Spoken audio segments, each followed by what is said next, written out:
So, good morning, colleagues, and welcome to ACODE94. We're getting some thumbs up online, which is always a good sign that you hear us. And now I'm going to take the camera off myself and put up some slides. So we are looking for a fun day ahead around digital learning ecosystems for tomorrow. And I certainly want to welcome you all to those who have come in person to Adelaide. Thank you. Those who are online, also thank you. It is a hybrid conference. We have a really great space of digital and physical today. So we welcome everyone from wherever you are. Speaking of which, I do want to start by first, on behalf of ACODE, acknowledging the traditional owners of country throughout Australia and their continuing connection to land, waters and community. We are, for those of us in Adelaide today, we are on the University of Adelaide campus, and I want to particularly acknowledge that we are meet on the lands of the Kaurna people, and so pay our respects to their cultures, country and elders, past, present and emerging. And also, because this is Australasia, I want to extend a warm Pacific welcome to our colleagues in New Zealand, so tēnā koutou katoa, and really glad you could join us online as well. So obviously, I don't think I introduced myself. I'm Travis Cox. I'm from the University of Adelaide. I'm the Director of Learning Enhancement Innovation, and I've been here for nearly 10 years in January. We will then also be hearing from Professor Kate Ames, who's our ACODE President, and Professor Jenny Shaw, who's the University of Adelaide's Deputy Vice-Chancellor Academic. I will then return back up here for sharing a little bit more around Adelaide University learning ecosystem. Clearly today there's going to be a bit of interest in the formation of the new university as an amalgam of University of South Australia and University of Adelaide. And you'll see something here about takeaways that I'm going to come back to. We're then joined with we'll have a break for morning tea, had a great panel facilitated here in Adelaide, but fully online, with Amy, Anna and Gordon sharing their views around people, data and technology. We then also are joined by Andrew Mulcahy from Watercaps, who will be sharing with us around the Higher Learning Data Standard, really interesting initiative and opportunity for many institutions to be part of. After lunch, we'll have Carlos from Torrens University sharing with us on reflections on growth. And then in the afternoon, we'll have a group activity. And so you'll hear a little bit more about that in a second. We'll be focusing around scenarios. And then finally, we'll close it out for the day and change to a Miro board, which we will be using throughout the day. For this, and this will be for people in person here in Adelaide as well as online. It's finally coming up. All right. I want to start with an overview here, and I just need to hide something on my screen. By the way, this is a space that can sometimes be a little bit active with lots of cursors flying around all over the place. So the first thing I'm going to do is turn off the cursors. If you're watching at home and you're wanting to just see your own cursor and not be distracted by others, that's a pretty handy way of doing it. But this is our Miro board overall. I'm starting with the big overview to begin with. And there are instructions here. So I'm going to zoom right into the instructions. If you're not familiar with Miro, again, the link will be in the chat repeatedly through the day.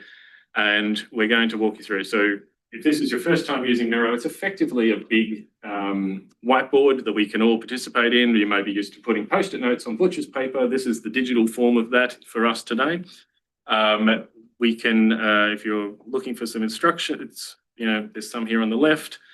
And then scrolling across, because we know that it's fun to play with these things, but you don't want to break something important for the day, we've created a play space, and you can go and put whatever you want on these Post-it notes, move, add something, try out a few things like adding emojis, whatever you want to do.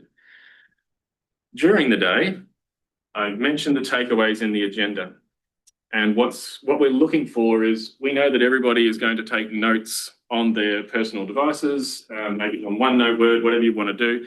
But what we want to do is, at the end of each of the sessions, to gain the collective experience and wisdom of everyone that's joining us today. And we're looking for just 2 takeaways. So we're asking for someone to just zoom into the session. So I will be the first session in the morning, and then just give us a takeaway, whatever your thoughts may happen to be on that. And if you see something that you really like, you could just give it a thumbs up. If you say that's the takeaway that I would have typed anyway, you could just simply give it a thumbs up, and rather than retype the same thing. But the goal is here, we're looking to gather that collective wisdom. What are the takeaways that we do here from all of our ACODE perspectives from our various different institutions? And from that, we will then be able to share that back as a post-ACODE activity, so that you'll have all the notes, not just the ones that you took today yourself. Another thing on this Miro board, and this is an activity that we'll look for you to do in the morning tea and the lunch break, because we'll obviously be having sessions presenting. There are 3 scenarios: the green box, the purple box, and the yellow box. These scenarios represent the scenarios we'll be discussing in the afternoon activity. And one of these scenarios will talk more to you than another. You will go, yep, that's the one I would like to be engaging with in the group activity. So what we're asking you to do is, rather than try and read through them in great detail, there's only about 100 words per scenario. But you can zoom in here. Scenario A, for example, is about two departments within the same university and looking to build a digital learning ecosystem that is more coherent across those 2 departments. The second scenario is scenario B, which is around the merger of partnering of a university with a major tech company. It's the establishment of a new campus in a new city and trying to create learning ecosystems, both digital and physical, that are going to align with that experience. And the third scenario is University C partnering with a new RTO and really trying to get the best of both worlds. The RTO is well known, has great experiences. The university wants a consistent experience at the same time. How do you bring that together? So I encourage you to read those scenarios as you go. And then below that, there are effectively digital tables. We'd like you to join the digital table. So if you are obviously online or in person, you should choose the appropriate table. It would be a shame if you were in Auckland and trying to join an in-person room. It is very fast swim to get here in time, but literally just go in there and say, oh, look, scenario B interests me. I'm just going to add my name in there, Bill Smith. Done. And basically what you've done there is reserved your seat at the table for the day. And so what later we'll do is we'll get some breakout rooms and we'll gather people into the appropriate spaces. So just pop your name down on whichever scenario appeals. Each group can hold 7 people. So I will delete Bill because Bill's holding a seat. But yeah, sometime today, we'd like you to be able to go through and add your name to that. Now, we will be doing this in the afternoon, so by the time you just got to get your name onto a sticky note by 1:45 p.m. today if you're in Adelaide. That's 4:15 in New Zealand and Fiji. That's 2:15 on the east coast of Australia and 12:15 if you are in Perth. So so long as you find your local time, you can just add your name in there. And that will be our space that we play for the day. If you have any questions about this, you can just pop something in the chat and say, I'm not quite sure, can I get some help? We have a colleague who's going to be sitting here online to be able to help and jump in and guide if need be. But hopefully it's pretty straightforward. Shouldn't be too big a cognitive load, but as I said, call out if you need help at any stage. And with that, I will stop sharing. And so that's effectively the housekeeping aspect done for the day. I'm just going to adjust one thing on the screen here, sorry, just to bring this into focus.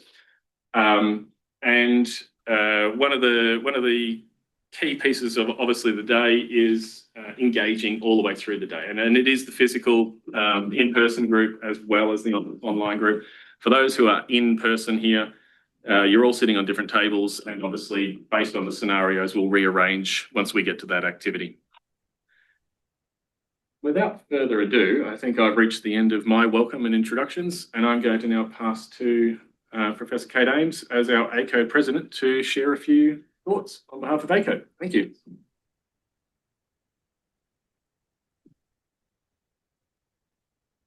here. Over there. And that's just going to be a distraction probably. Great. All right. Well, thank you, everybody. And thank you, Travis. I think we are going to get an absolute masterclass in how to use Miro today as one of the outputs. And I would also like to acknowledge the University of Adelaide and Jenny Shaw and the team here for hosting us today. Nina Mani, the word for hello on Kaurna country, is a reminder to me that normally I would say Jingari, and I normally live on Mananjali country, south of Brisbane. And what is someone who always likes to reflect on First Nations perspectives and how we can learn. There's something I think we can learn about how you can acknowledge difference while also coming together. And that is really at the heart, I think, of some of the conversations that we would like to have today. When we started talking about this topic, when Travis was talking about the massive integration with the University of South Australia and Adelaide, it really struck us that actually in such a dynamic sector, this is just not an unusual thing, but we all do it at different scales. Every one of us in this room has experienced and probably felt restructures, growth, contraction, systems. We are constantly, every single day, trying to deal with how things are different and how we make things work. So personally, I've been in the sector now for 30 years. We were talking last night about Demolition Man, the movie. Has anyone seen the movie Demolition Man? You know, and there is a beautiful scene in there about the great franchise wars in which Taco Bell is the last existing restaurant because of all of these takeovers and mergers. And we reflected, we actually don't want to be like that. We don't want there to only be one of us. We want the sector to be dynamic. We want us all to be able to work in our own lanes, to be able to share knowledge and practice that moves us forward. And so how do we make sure that we, in a space where there are takeovers, mergers at micro level and macro level, how can we actually make sure that we bring out the best in the work that we all do, both as practitioners, leaders, administrators, educators, all of that sort of stuff. So that really prompted us to think, well, how do we do this? And fortunately, we have Travis on the executive, and fortunately, Travis said, well, I'm really happy to host a workshop. And there's obviously a lot of interest both in the room and online. So thank you for coming. So one of the things that we do at ACODE as a sector organisation, so you can't sign up to us as individuals, our universities and our now, due to our constitutional change, tertiary education. So we are moving to broaden up our membership to Unitechs and TAFEs. We already have a lot of interest and we already have significant membership with regard to across the sector. But one of the things that we do benchmarking, obviously, of practice. You all know this as members, and we do the sharing. But one of the things I think that is really important for us is to really consider the opportunity for us rather than just always looking at the barriers. So at the moment, there is a real negative discourse around universities. You know, why would we go to universities? It's a waste of time. We waste our money. Our vice chancellors get paid too much. We basically, in the public domain, and I'm a media scholar in my background, you know, we can't get out of our own way. And so that is then impacting on how people see us, how people engage with us, ranging from our tech vendors who think that we're very difficult to work with. You know, there's a whole range of stuff. But when we think of an alternative of a world where we don't have our tertiary institutions, that's a really interesting world. Who's going to train people? Who's going to educate the people? Who's going to actually stump up the systems and the tools? Who's going to provide the knowledge and share the knowledge, you know, that we actually provide as part of the work that we do? And so really looking at the opportunities and how we can take an appreciative approach while also identifying the barriers is one of I think the things that we can contribute as both people in the room, but also then as a sector organisation. It's not about what we do wrong. It's about actually how we can move ourselves forward, because it's absolutely vital that our institutions are successful for our students, for our staff, and actually for the knowledge industry, and not only the knowledge industry, knowledge generally. So we do feel like it's a bit of, those of us who are in the administrative roles do feel like we're kind of under a bit of a personal attack and institutional attack every day. And it is really important that those of us in the room actually feel comfortable to share in a safe way the things that we do and do well so that we can move ourselves forward. So we do need to remain optimistic, and hopefully some of the work that we can do with regard to the learnings today actually help contribute to that. Learning is deeply personal for everybody, for our students, but also for those of us.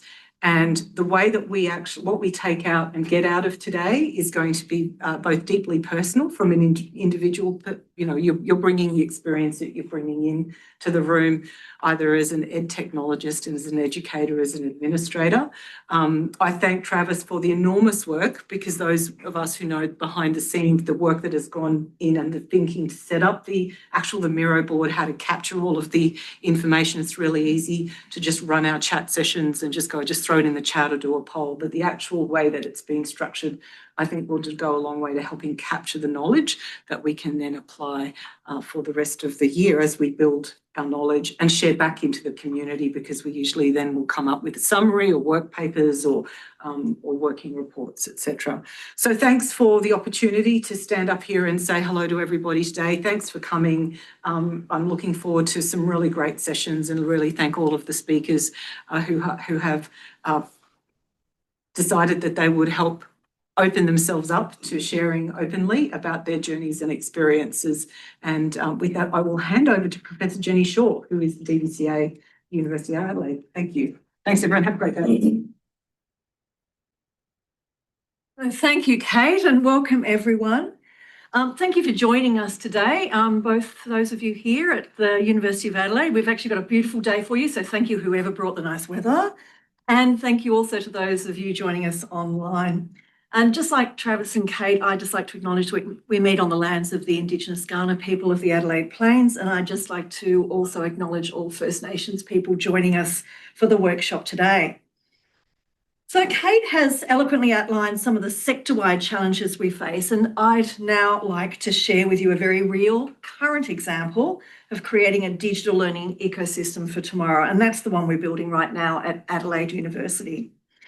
So when we talk about digital transformation in higher education, we often discuss it in theoretical terms, often because our universities know we need to do it, but they don't have money to do it, or the resources. So we've kind of just gone right in the deep end with this one.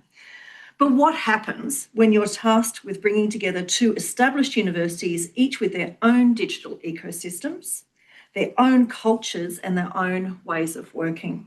So what happens when you need to create something entirely new while serving existing students, and we're talking about around about 65,000 of those between the two of us, and preparing for future ones? So that's our reality. And I'd like to share both our journey and the lessons we've learned along the way. So Adelaide University actually exists already. We launched in 2024 and we'll commence teaching our first students in early 2026. And it's a strategic merger between the University of Adelaide and the University of South Australia, both here in South Australia. For the past 2 years, we've been working together with a wide range of colleagues to create Adelaide University, bringing together over 6,000 of our colleagues to support over 65,000 students to form the first new major university in a generation.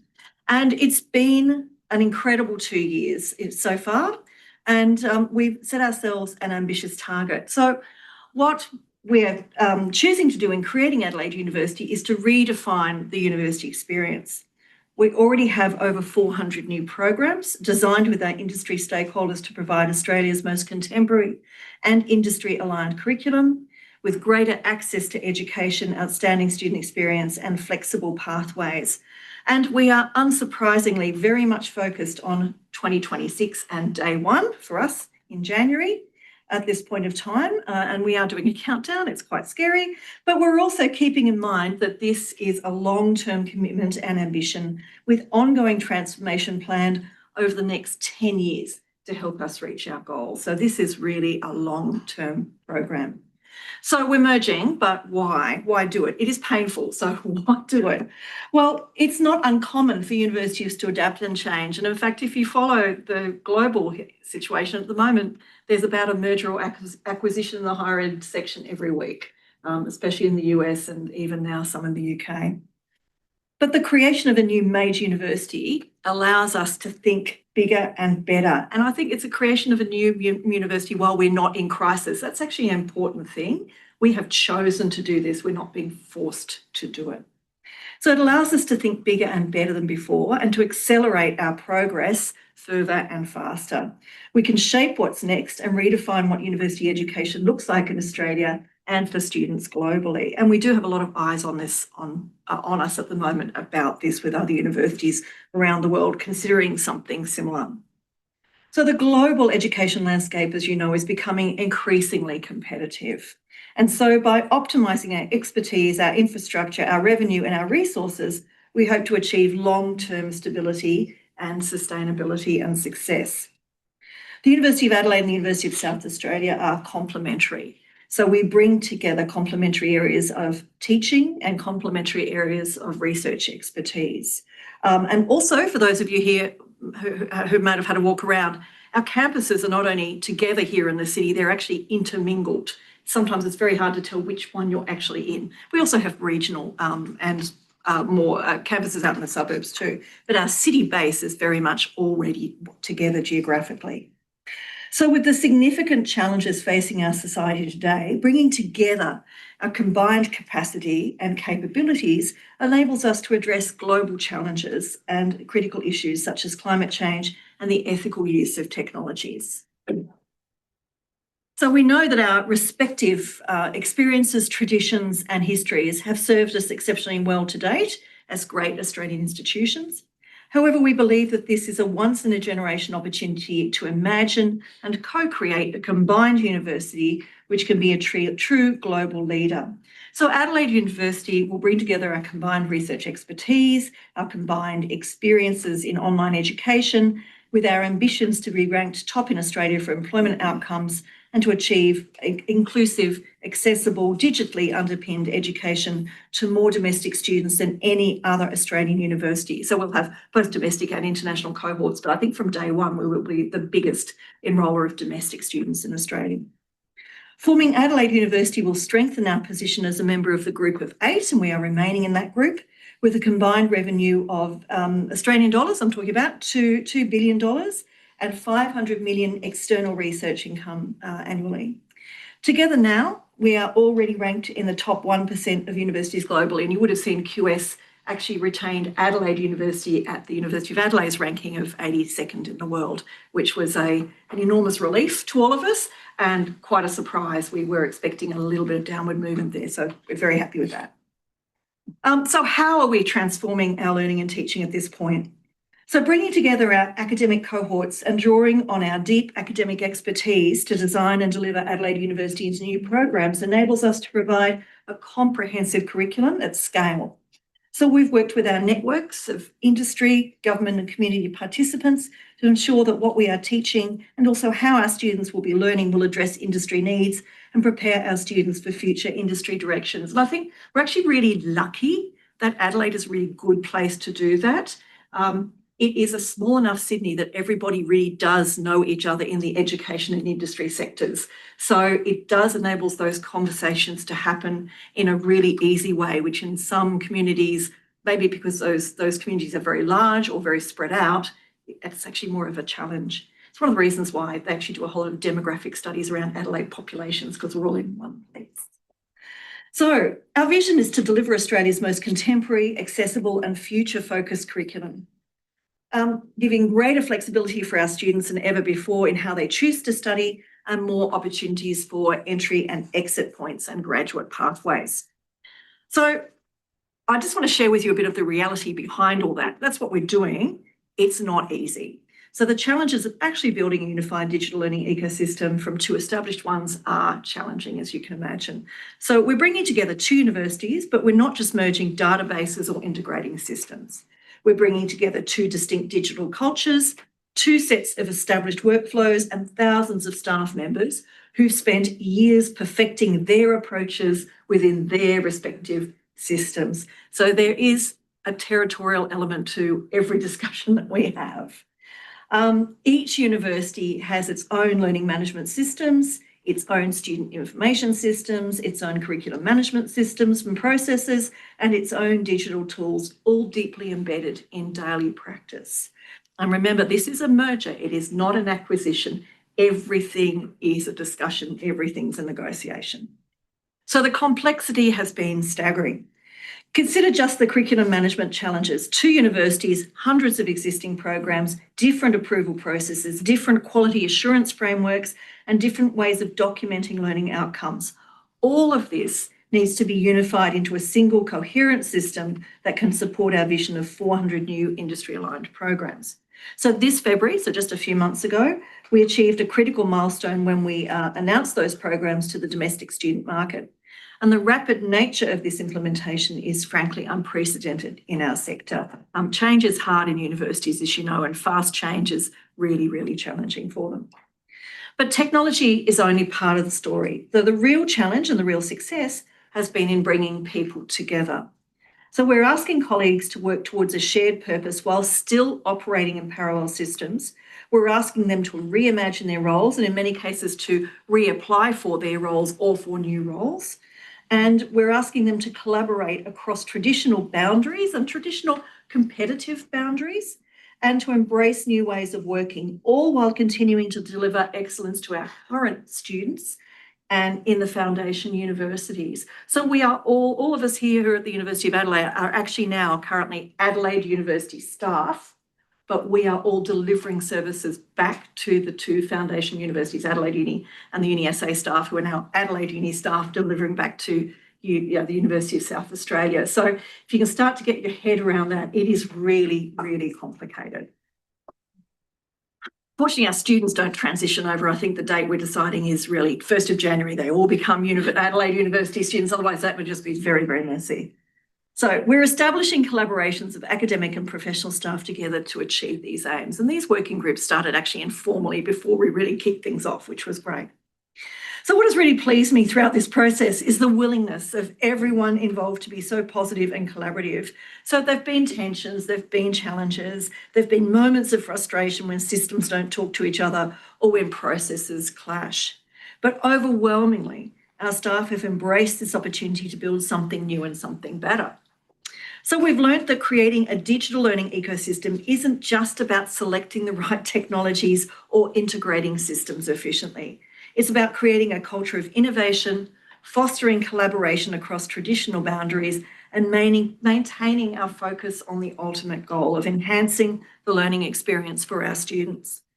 So as we continue this journey towards 2026 and beyond, that 10-year mark out there, we're not just building a new university, we're creating a model for how institutions might transform themselves in the digital age. We're proving that with clear vision, strong collaboration and a willingness to challenge traditional timelines and approaches, we can create the digital learning ecosystems that our students need for tomorrow. And today's ACODE workshop asks us to think about creating digital learning ecosystems for tomorrow. So I'd say at Adelaide University, our tomorrow is almost here. It is a bit scary, but we're building it, we're testing it, we're redefining it every day.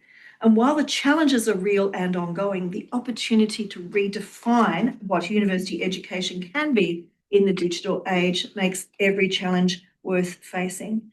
Now, just thank you again for participating in today's workshop, both those of you here and those of you online. I'm really hoping that you can take away something useful and or provocative from today's discussions and something, I think, focusing very much on how we can work together to shape the future of digital learning in our region. So thank you, and I'd like to pass back to Travis. Thank you, Jerry.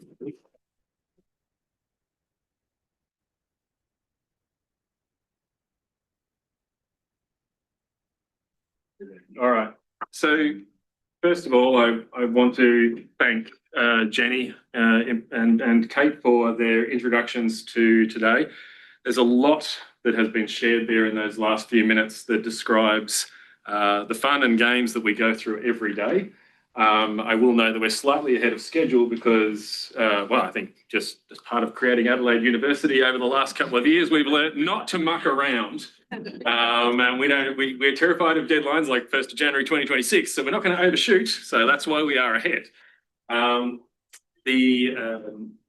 I think there's a lot in there that, that really we need to think about, because there are so many conversations every day that have been all the way through my career have been like, oh, we need to just maybe bring this together, or we maybe just need to try and have some sort of conversation and align some people in a particular way.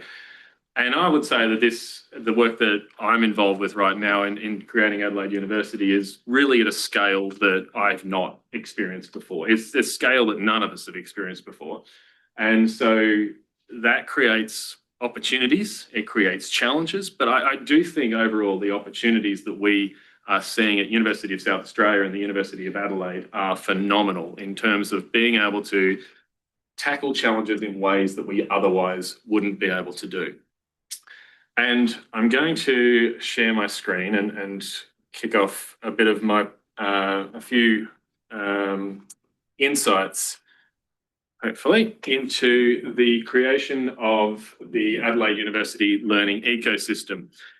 And Jenny outlined just a few seconds ago what we're looking for at Adelaide University is a contemporary and future-focused curriculum. It is pretty hard to deliver one of those without a learning ecosystem. I also have this unenviable task of being the one person who stands up in front of you, representing the work of many extraordinary people who have been doing extraordinary things for the last couple of years. I don't think that I'll be able to do justice to all of it. I certainly won't be able to say, oh yeah, absolutely, this person did this task. We are working at a scale that is really quite interesting. I often have conversations with folks and realize that something I've taken for granted now as a way of working is just mind-blowing to someone else who's not in that same space. So the idea is that we've left a bit of time at the end of this, because I'll probably gloss over something, maybe wave my hands, go magic, something happened. And, there's probably going to pique your interest, but please, there's plenty of people that are actually in this room and online that will be able to address any question that comes up, I expect. Now, moving on, sorry, enjoy that. All right, so this is the first major uni in a generation, okay? So, we've got these great big statements, beautiful slides that sort of say innovation with impact and breaking ground, comprehensive, contemporary. What's that actually mean? Well, as Jenny's noted, this isn't a takeover. This is something where our vice chancellors last year were co-vice chancellors. That's a new term for us. Co-vice chancellors. We just live with that now as a regular thing, which has not happened in previous universities. And they were interviewed last year, and it was very much around like, this is not a tactical takeover. A tactical takeover may have been more simple to do, but this is really about a marriage of equals, where we're coming at it with two institutions that are financially sound, that have great curriculum, that have great processes, have come to it in different ways, but we want to build something that is not just smushing things together, but is something really future-focused and reimagined. What that gives us generally is this guiding star. This is our ambition and this is our vision. Doesn't give us a map. All right, doesn't give very little in the way of a map, and we have to go, how are we going to do that? Don't know, let's figure it out. But there's a lot of opportunity in that space, because if there's no map, you've just generally got some guardrails, and you've built those guardrails yourself, and you've made some decisions and said, this is good enough for us, we can move forward from here. And that also means that there's not someone telling you you're doing it wrong, because there isn't a wrong way. There's just the way you're doing it and how you're getting there. So starting with the learning ecosystem is a really interesting thing when we were faced initially with some strategic documents. Our vision is to create this contemporary, accessible, and future-focused curriculum. We talked a lot about wanting to have a digitally underpinned curriculum without actually describing what digitally underpinned means. We would have to figure that out. We knew that we were also looking for programs and lifelong learning opportunities that were going to create a curriculum that was more porous than ever before, that was more allowed students to have greater flexibility of entry, personalisation of those learning experiences.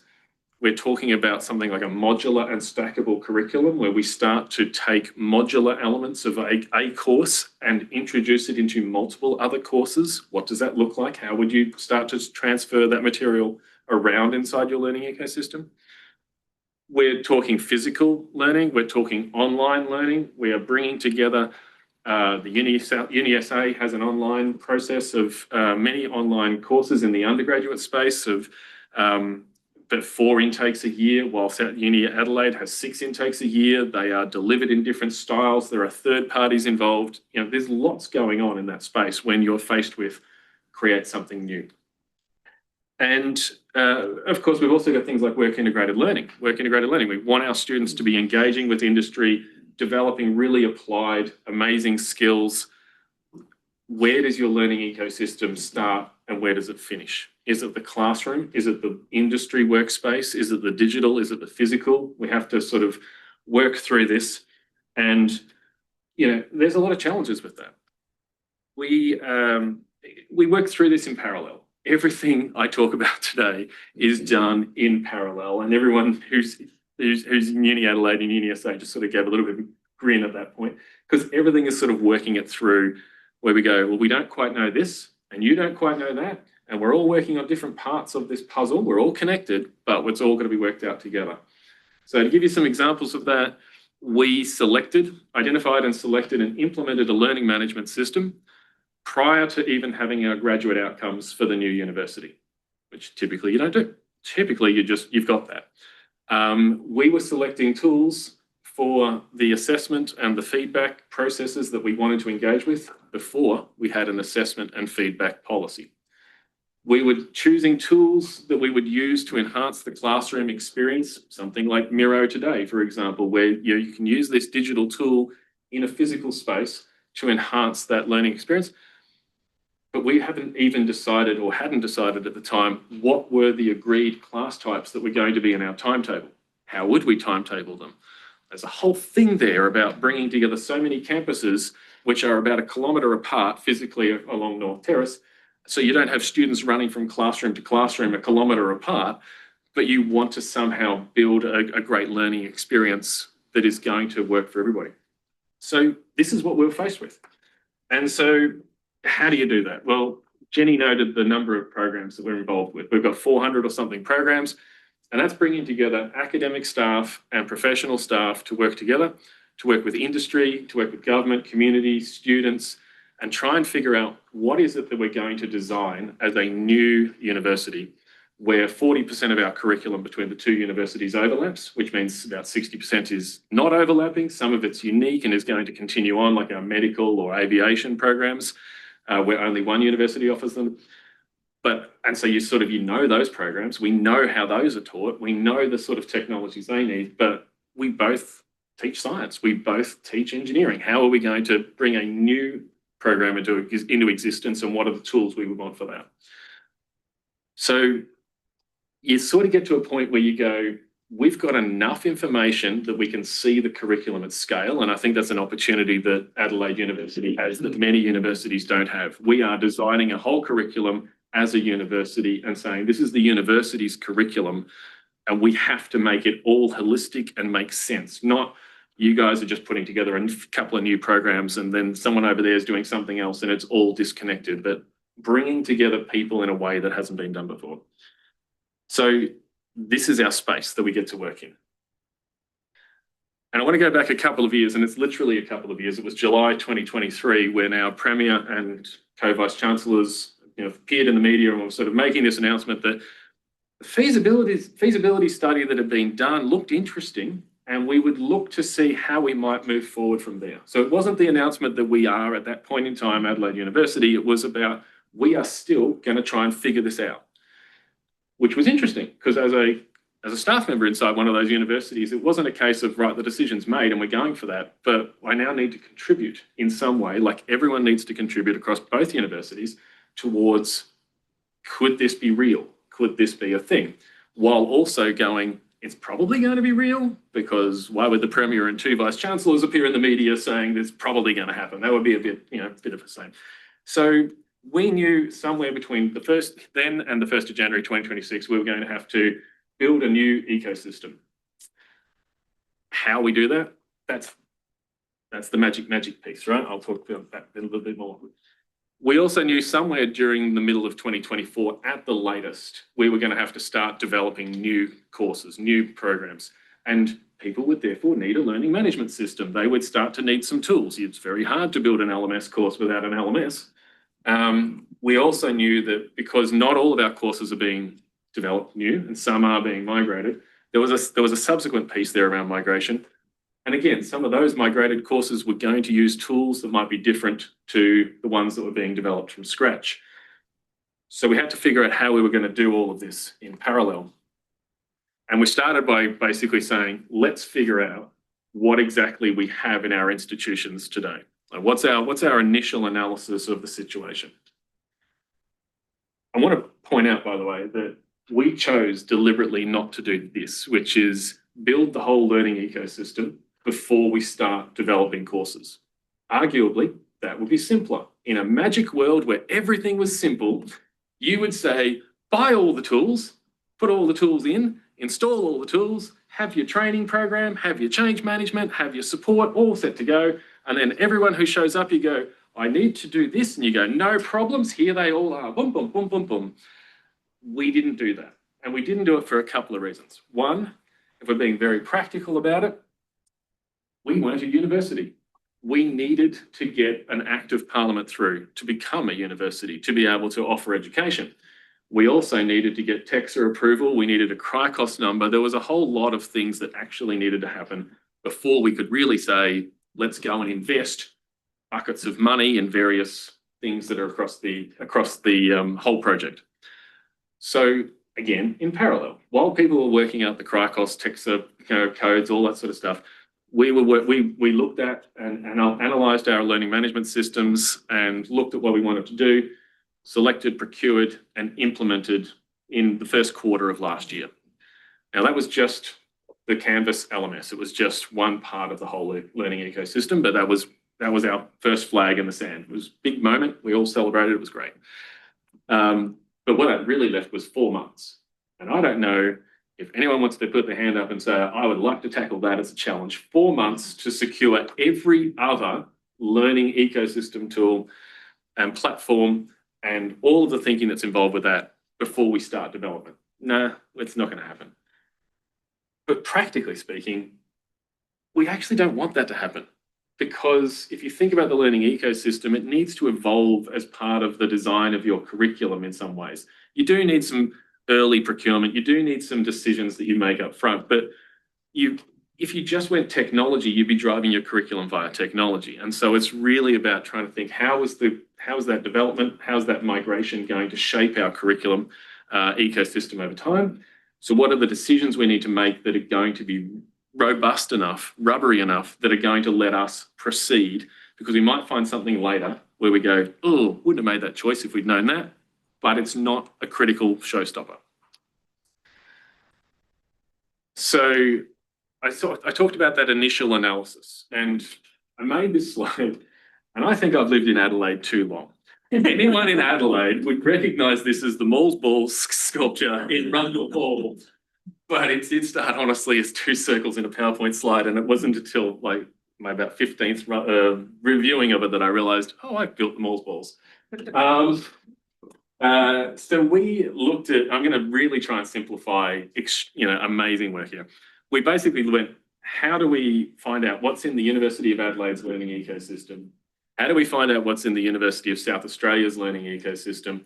And then at least identify those as an initial step into what's integrated with the LMS, that are tools that we use, what are tools that aren't integrated with the LMS, and what are things like library services that are really in that interesting space. So to give you some examples, what's integrated with the LMS might be something like your video platform, your Echo, your Panopto, Turnitin, that sort of thing.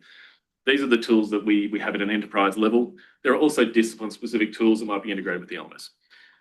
We've got your standalone tools, such as those that are used in a lab. Maybe it's AutoCAD for some disciplines or something like that, which are tools that the students need in their learning ecosystem, but are not deeply integrated to the learning management system.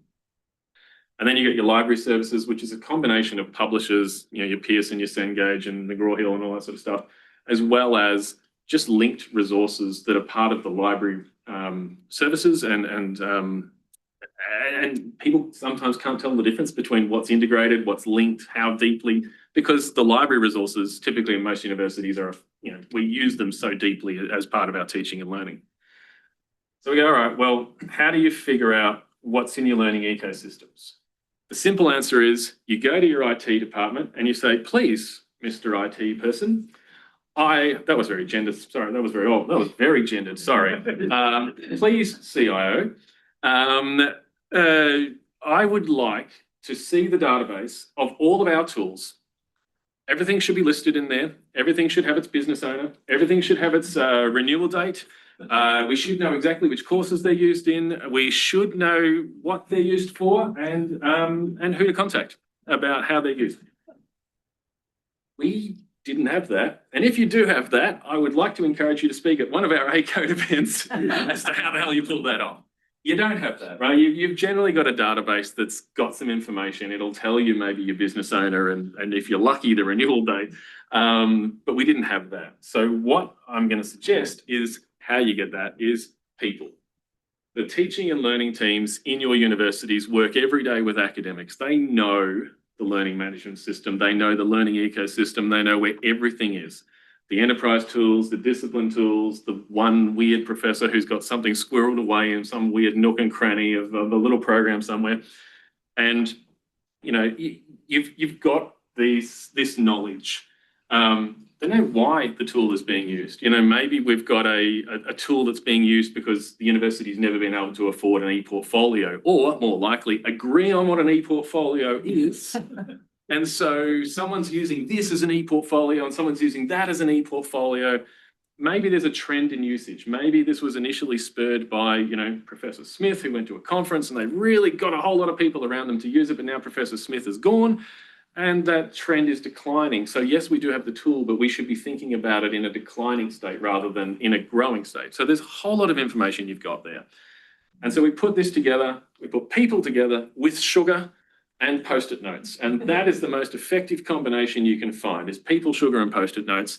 And we came out of that after a couple of hours with really an ecosystem knowledge that didn't change much from that point forward. We certainly looked at our IT databases. We found a few things that we hadn't thought of, but for the most part, it was pretty amazing.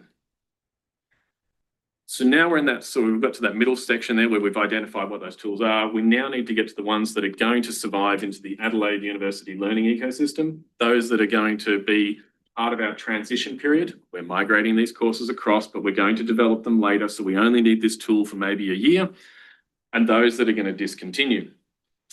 Now, I want to flag that in the discontinue, we actually expected more tools really to be there where we went, oh, okay, we've got two tools here and we've got an overlap, so we'll discontinue one of them.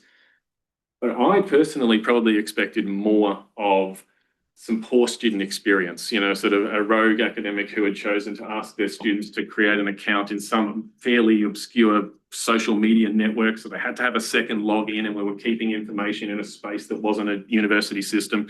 I really thought that would be more of a problem. It turned out to not be the risk that we thought it was. So I think there's probably a message getting through, I'd say overall in terms of cybersecurity. Probably 10 years ago, it would have been a very different landscape, but for us, it was pretty clean.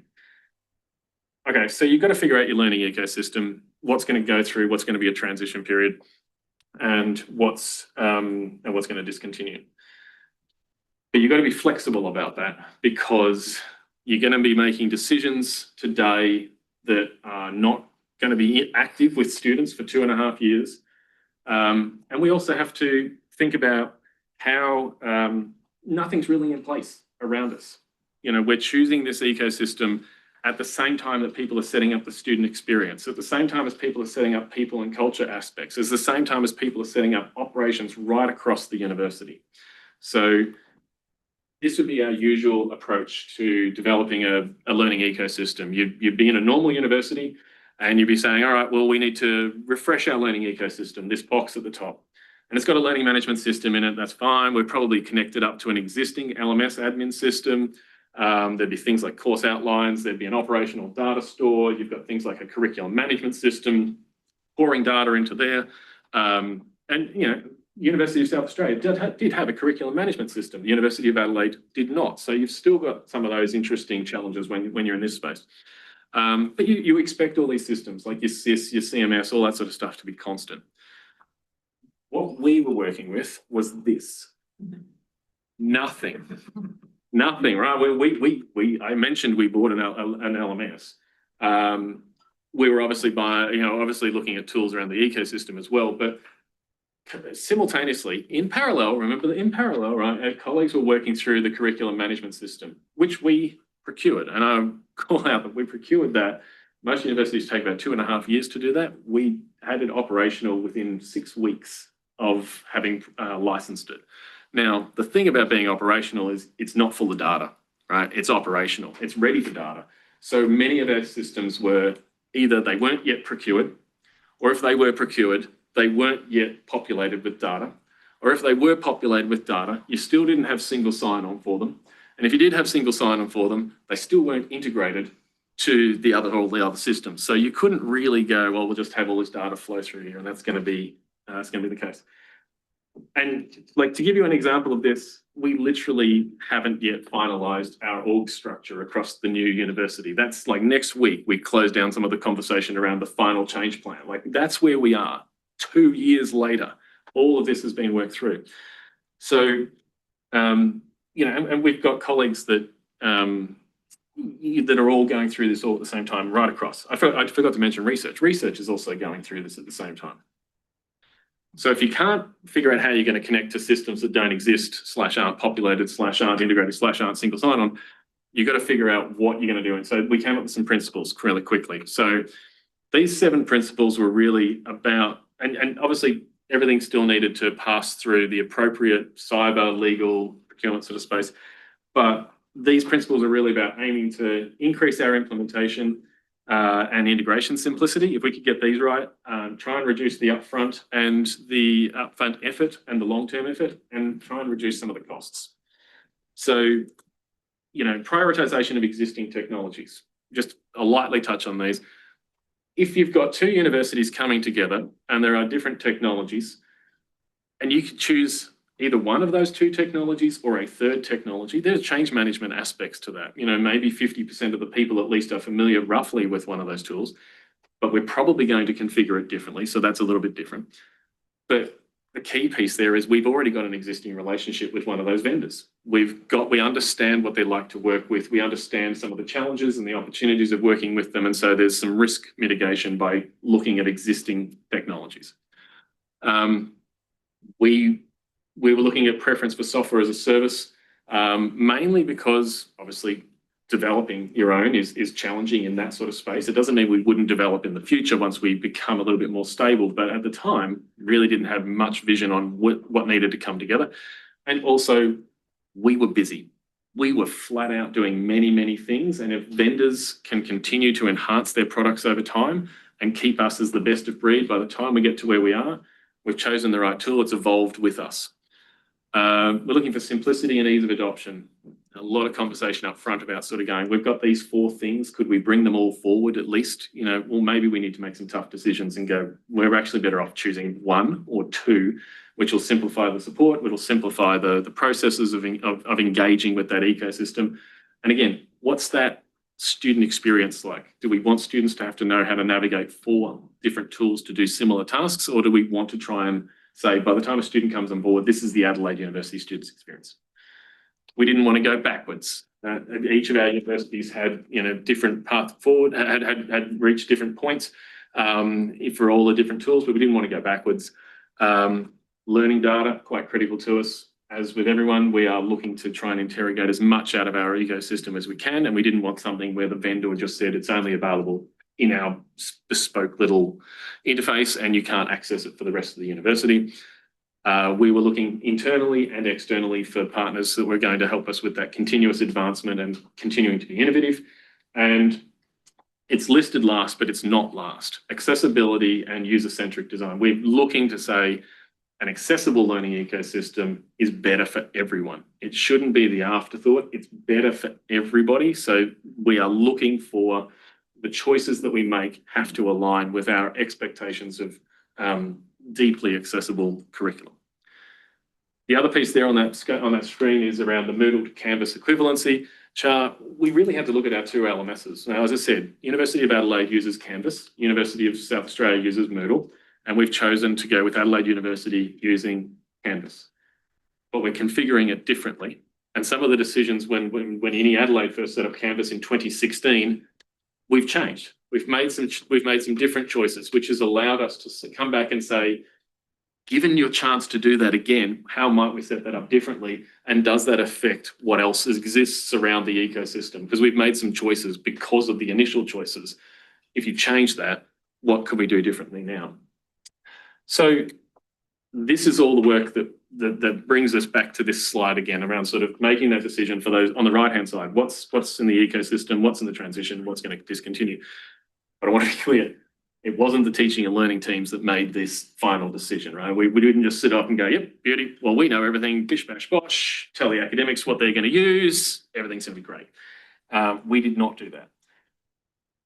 We looked at all the tools that we had analysed and we sort of came to this and said, well, how would we now quantitatively analyse it? So we looked at a modified form of the Western University's rubric for e-learning tool evaluation. That's what we used. Everyone uses something different. That's how we approached it. But we got this rubric which gave us quantitative data, and then we met with academics, practitioners, leaders in the current universities, practitioners, leaders in the future university, because there's lots of people with multiple roles and multiple hats on at the moment, and kept funneling this down with an LMS academic reference group, with a curriculum leadership group, and basically got to the point where we came, this is our set of recommendations. We understand now for each of these tools, what does it do? How does it align with Adelaide University's goals and principles? What's its benefits to students? What's its benefits to staff? And how is it going to help us demonstrate the assurance of learning? Like, these are the key things. And when you have all those conversations and you get to that point, your recommendations are fast and quick, and you go, boom, done. And we were able to, get 15 tools approved at the same time in the same meeting and say, this is what we want. So I haven't given any indication of how fast some of this stuff was. Some of it was a little bit slower, some of it was weeks, some of it was days. Yeah. So we come back there. But again, remember the ecosystem needs to evolve over time. 2023, we really didn't have a huge amount of AI out there. I mean, AI was out for about 6 months. Now you can't swing a cat without someone going, oh, our tool has got AI and it does this. And you're like, well, that's fantastic. But all of these tools have changed. So this is an interesting part of our decisions, right? We've made decisions where the tools have changed over time. And you go, that's fine, because the decisions we made initially are still robust enough that they'll survive those subsequent changes. But you have to find vendors and partners that are going to work with you. And again, this was part of our discussions, was like, what is not just the tool, but what's that organization going to be like to work with? I'll give you a very quick example. We have some tools where we might have discipline-specific licensing across the University of Adelaide and discipline-specific licensing across Uni Adelaide. And that could be like a portfolio type of tool or something like that. We need to work with a vendor and say, right, you have negotiated 3 separate licenses with the University of Adelaide over time with 3 different groups of people. You've negotiated it with 7 different groups of people at the University of South Australia. But we now want to have a centralised licensing process that we're going to do for Adelaide University. Also, we don't want any students in this tool for at least another 18 months, but we do need 500 staff in there. And when we get to 1st of January 2026, we're going to need all the students in there. But also we need them to be able to access their old environments in a read-only way using their new identities, but in the old LMS, the old tool.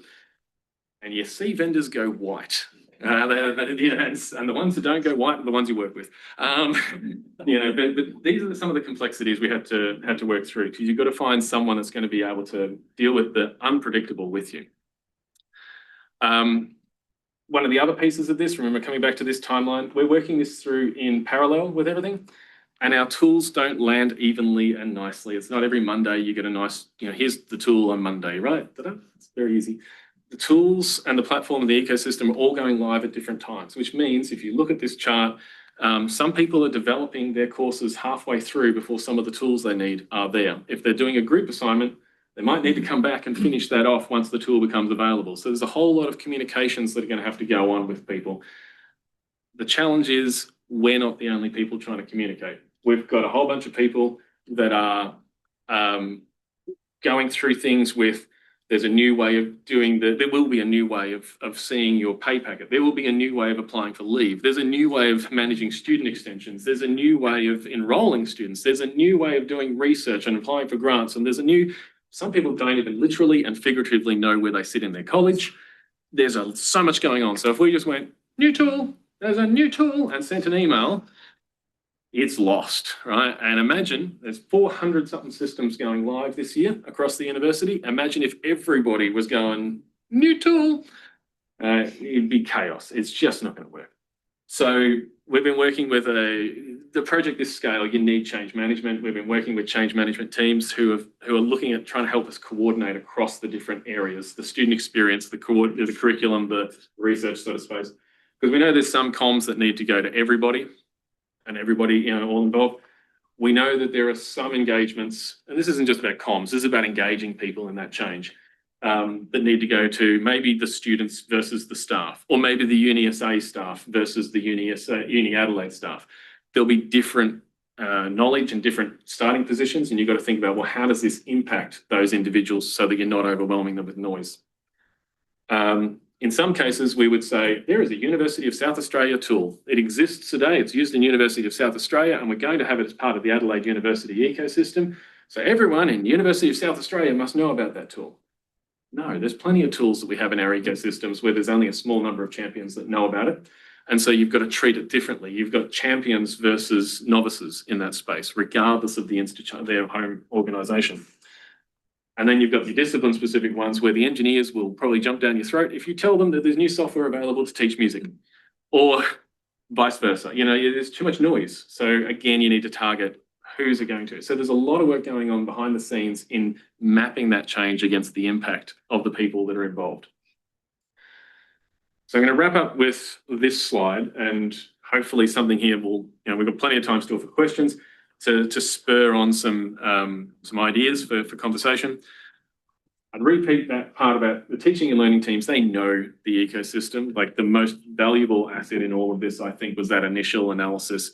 And because we were working it through together, it was for a shared purpose, right? There was this collaborative culture that got built. We were looking to build something for Adelaide University, the student experience of Adelaide University, and that took the sting out of if you choose that tool, I win. If you choose that tool, I lose. There was a real risk at the start of this that the culture could be built that was combative. And it wasn't combative, because it was about, what are we trying to achieve as a vision for students in the future?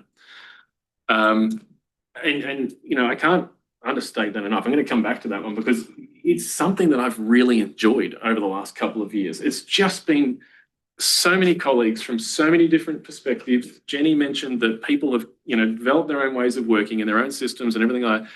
But it's been about, how do we bring all of that knowledge and passion together to build something amazing, rather than just argue with one another. And I honestly say this has been a delight. There really hasn't been a huge amount of arguments on this one. Connecting the change management with impact. I obviously just showed a slide there around making sure that that's targeted to get to the right people. And the fourth one there is delivering the experiences for day one, which is our 1st of January, that can be built on in transformation. There's a real risk here that what was going to happen was people would say, all right, we want to make it perfect. We're all human. We want it to be perfect from day one. We're going to have to make some imperfect decisions, but I don't want to. I want to make a perfect decision. And so sometimes there'd be a conversation that said, if you just give me a month, I could probably code up a solution to that. You go, yeah, but we don't have a month. We don't have a month. We have to just keep moving forward. Could we do this, which would allow us to keep moving forward, and then that could go into transformation? Because really, if you don't get the basics right, then you're not going to have a university. If you don't have a university, then transformation doesn't matter, because nobody can enrol. And if you can enrol, you still can't get to your experiences. So it's okay. And our co-vice chancellors were really clear this year. They were saying right up front, went to a meeting with them, and they were like, a quick decision made with imperfect information is better than the perfect decision made late, because it's too late. Just make it and move on. So senior executive all the way down has been around, it's okay to make some decisions that are not perfect. They do it every day. We can do it too. And it's okay really, because we've got this multi-year plan. We've got this decadal plan for Adelaide University. So some of the things have gone into transformation and we're coming back to them in 26, 27, 28. That's okay. That's all part of our plan. And we've got this vision for how we're going to get there. So the whole point of the learning ecosystem is that with the decisions that colleagues have made in this have all been about setting us up so that we can continue to evolve as the university's strategic ambitions continue to evolve. So I'll wrap it up there and open up for questions and conversation, discussion. Thank you. I have a question about, it's a technical one, associated with your rollout and the speed, and whether you're actually opting for a vanilla or customized versions of your platforms. So at speed like that, it would be very difficult to get customization into an LMS or a CMS or whatever. So did that drive your decision making in terms of thinking about how you're going to bring information into those platforms? So a lot of the customization comes from knowing what you want to customize. Yeah. So look, where possible, we've stuck with as vanilla as possible. Yeah.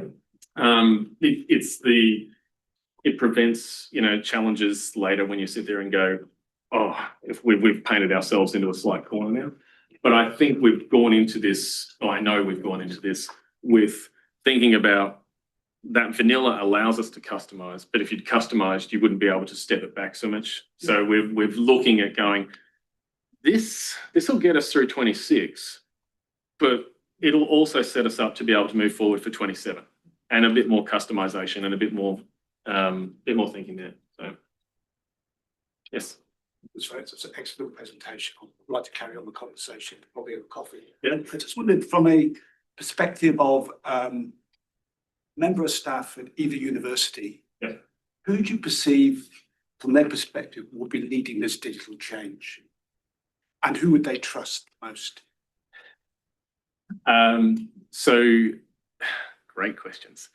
So in terms of leading the digital change, are you talking about sort of the adoption of that creation of the new experience, changing ways of working from the, yeah. So there is a whole, look, this is an interesting thing. I'll be very frank. I would like to do more change management, right? We haven't been able to do the change management to the scale and to the depth that I would like. And I think that view is shared by many colleagues across the institution. We're all like, it's this case of like, there's no time, but also hurry up. We want to get it done. I think what this is going to take, so one of the things that was different is that even as part of this work, colleges have been reimagined. And so often there are bespoke structures within colleges that have led to some challenges in how adoption, how communication, leadership can occur. And so that's all been refined so that the colleges are going to have a bit more consistency in the structure. Within that, there are academic leaders within the colleges, but also because the curriculum domain is what it's called, was the first one spun up because the curriculum was the first thing that needed to happen. Inherently, we've been having a lot of leadership conversations from the get-go. Like research didn't spin up as quickly as this curriculum space. So we've got people like we've got a new Deputy Vice Chancellor Academic. So obviously we met Jenny this morning. We have a new Deputy Vice Chancellor Academic. We have a new Pro Vice Chancellor Teaching and Learning. Those colleagues have been involved the whole way through in designing that experience. And the leaders that are in the colleges tend to be the same people who are also involved in the design of that curriculum up front. And so we would anticipate that that's going to propagate some 2 years of thinking rather than just going on day one, I must do it differently. We've actually been evolving our thinking over this whole couple of years. I think there is a central learning and teaching team as part of the new organisation, and that is being positioned to engage closely with the colleges as well. How? All to be worked out. My colleagues are very aware that we've been having conversations going, what's that look like? We don't know yet. Heaps of time. There's like 6 months left. We'll work through that. But I think it's not going to be a hard change. There aren't many people. I can't think of a single person, honestly, that's under a rock and is going, what new university? right? Where everyone's been so involved in it and had multiple hats through this that I think we've all come on that journey together over the last couple of years. Stephen's got a question. G'day, Travis. Absolutely great presentation. Cheers, Steve. All right, 2 seconds. Have I got the audio? How are we going? Is that There we working go. for you? Thank you. Yeah. All right. Great presentation. Thank you. Really interesting. The intersection between learning ecosystems and the sort of learning platform model that we've used here at Victoria to get where we are at the moment. One of the things about ecosystems, though, is this interconnectedness concept that sits within it, and the sort of the tightly and loosely coupled. And I just wondered, particularly given how many moving parts you've got, how are you managing the issue that the system A changing, system B changing, and the interconnections between them? Because the sequencing is not, as you say, a world without momentum, bits are just not going to join up. Have you got a really tightly controlled middleware integration layer in this that's dominating in this, and how did you land on that in the sequencing? So do we have a tightly controlled thing? I think one of the things I didn't mention, Stephen, is as I said, there's like 400 systems going live. There's a whole team called the SCI team, the Systems Integrations team, who are really coordinating a massive amount of the technology decisions that sit behind this. One of the key things is we also knew that if I mentioned the 400 tools, if each of those tools goes live at a different time, it actually doesn't help us, right? So there are 5 releases of 5 major technology releases over a sort of an 18-month window where, and most CIOs, sort of get a bit antsy if you sort of go, we're going to put 2 systems in at the same time.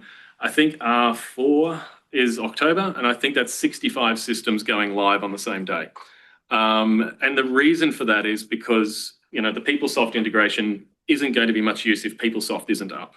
Or, and so what happens is we've got all those.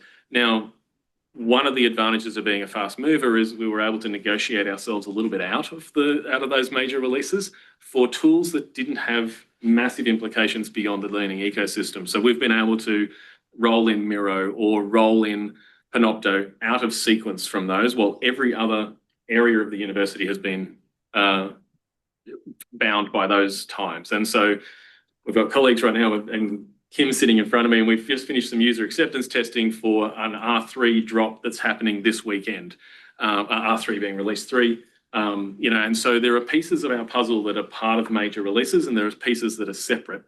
But in terms of the integration of one tool versus another tool, I think we've made decisions where we've said, does this have impact? No, it doesn't have yes, it does, but it doesn't have a major impact. And we've looked at who the stakeholders are. There is a team of people that have been working around the LMS integrated tools, and there is another group of people who have been working around the non-integrated tools, and that has still been hand in glove working together. Basically, if one person finds a tool and says, I thought this was LMS integrated, but it's not, we don't just throw a dead cat over the fence. There's a relationship there where we go, this tool, have you got it? Yeah, you've got it. Okay, great, no worries. I was worried that you didn't. So it's if you see something, say something has worked well for us. Great. Thanks, Travis. Thank you very much.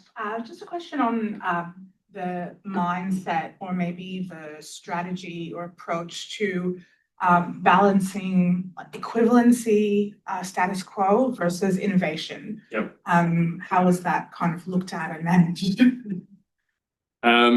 Look, sometimes the status quo is in innovation, so that's kind of useful. Look, there are people who are in every organisation that are who are doing something interesting today that is the sort of thing that you go, technically, if we amplify that, we're doing the same thing, which is status quo, but while we're amplifying it, we're being more innovative. I think, look, we made some decisions where we said, we'd love to do something amazing. We'd love to have, I don't know, a virtual reality learning management system that also has smell-o-vision, all right? You're not going to be able to launch that on day one. So we had to make some pragmatic decisions that would be the case. But I think in all the choices we've made, it's been about trying to look 2 to 3 years into the future. I got asked yesterday, by a colleague, sort of, oh, where are we, is your semester about to launch, sort of thing. And I realized I'd been thinking so much about 27 and 2028. I really wasn't sure if we were starting to teach next week or not, because I'd forgotten about 2025. So many of our conversations are in that space of being a couple of years ahead. So for us, that will be the status quo, but also it's also innovative at the same time.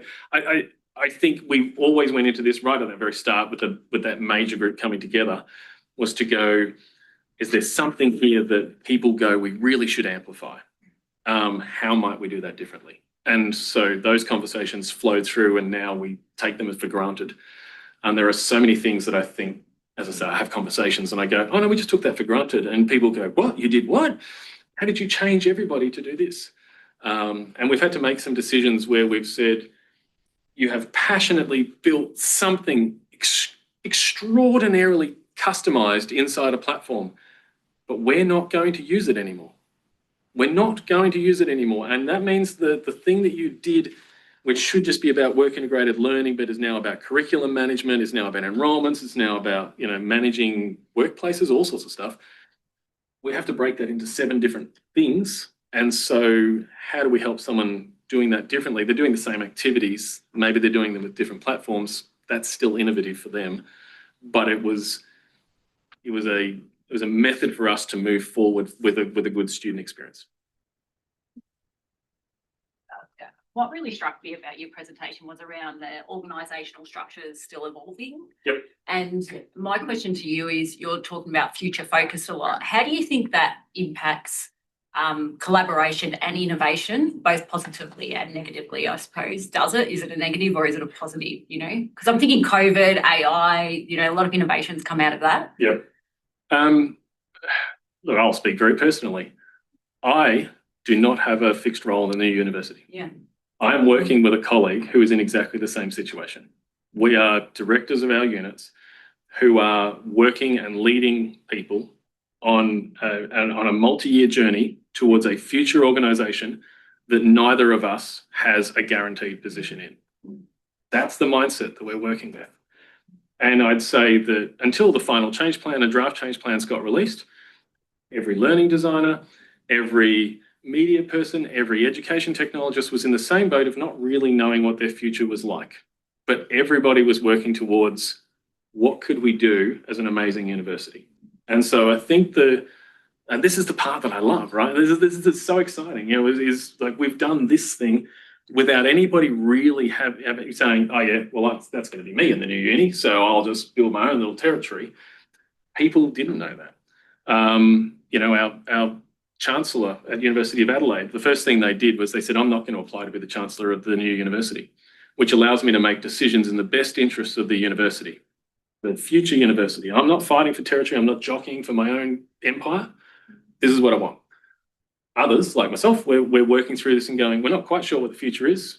I'd like to be part of it, and I think I can contribute to it, and this is the way that we'll do it together. And so I think everybody has had that same mindset, which has been really exciting to work with.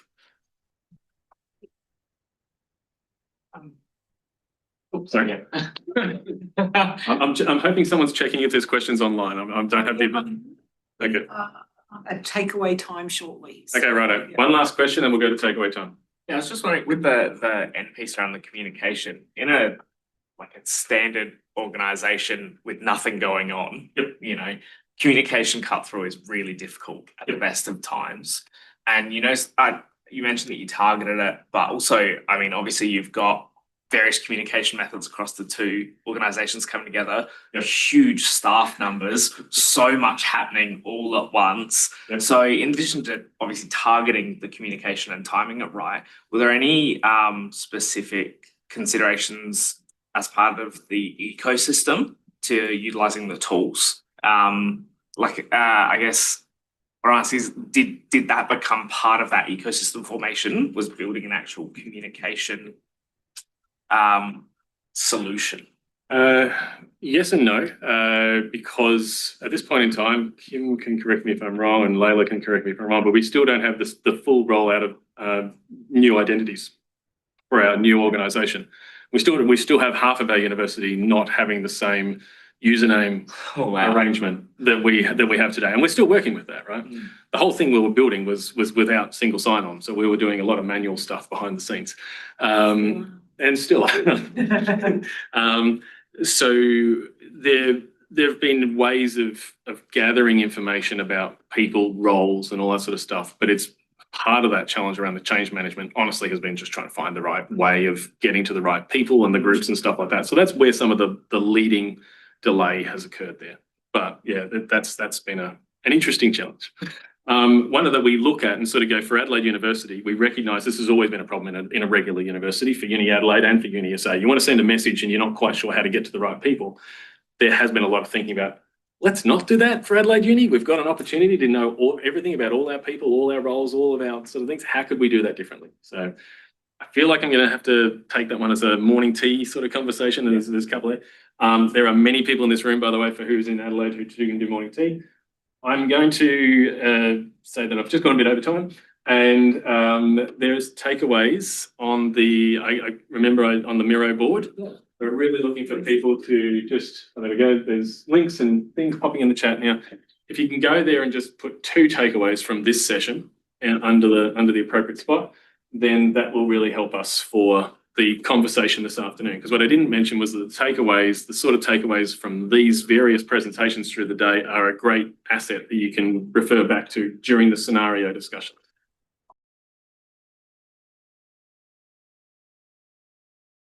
I think we're all here. So welcome to the next panel session. Going to be focused on aligning people, data, and tech for learning impact. Thank you for joining us as we explore how institutions can strategically integrate people, data, and technology to support educators and students while driving meaningful learning outcomes. My name is Alex Demary. I'm a portfolio manager in the Learning Enhancement and Innovation team here at the University of Adelaide, and an alum of the fantastic ACODE Leadership Institute for 4 times in 2019. I'm going to introduce our fantastic panel of guests who are all coming to us online today and will be responding to some questions for us. So we have Anna Stack from UTS, we have Amy Martin from QUT, and we have Gordon Cunningham from Curtin University. We all know the rapid evolution of technology has created both opportunities and challenges for tertiary education. While digital ecosystems provide powerful tools for teaching and learning, the challenges lies in ensuring these tools are used effectively. Success requires more than just acquiring the technology, demands careful planning, alignment of stakeholders, and a clear focus for supporting educators and students alike.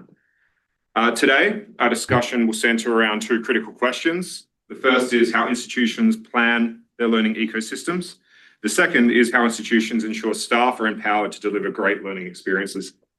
We hope you'll gain actionable insights and a deeper understanding of how people, data, and technology can come together to create impactful learning environments. We're a bit tight on the timeline, so we're going to do our best to keep everyone on track and get through all of our panelists' responses. So firstly, what I'm going to do is just ask each of the panelists to give us a very short introduction and provide a little context about their roles and their institutions. I'm going to start with Amy. Thank you. So I'm Amy Martin. I'm the Educational Technology Adoption Manager at the Queensland University of Technology. My role sits within the Learning and Teaching Unit and oversees the ecosystem of learning and teaching tools from the business usage side. So our technical side is covered by our digital business solutions team. Part of my role is looking at piloting of new technology and incorporating our cross-disciplinary teams in that process, and also managing feature releases with our EdTech vendors, so driving the adoptions of both of those tools among our academic audience and supporting our professional staff that are supporting our academic audience. Try and be concise. Hand that over. Thank you, Amy. That's great. Anna, we might hear from you next.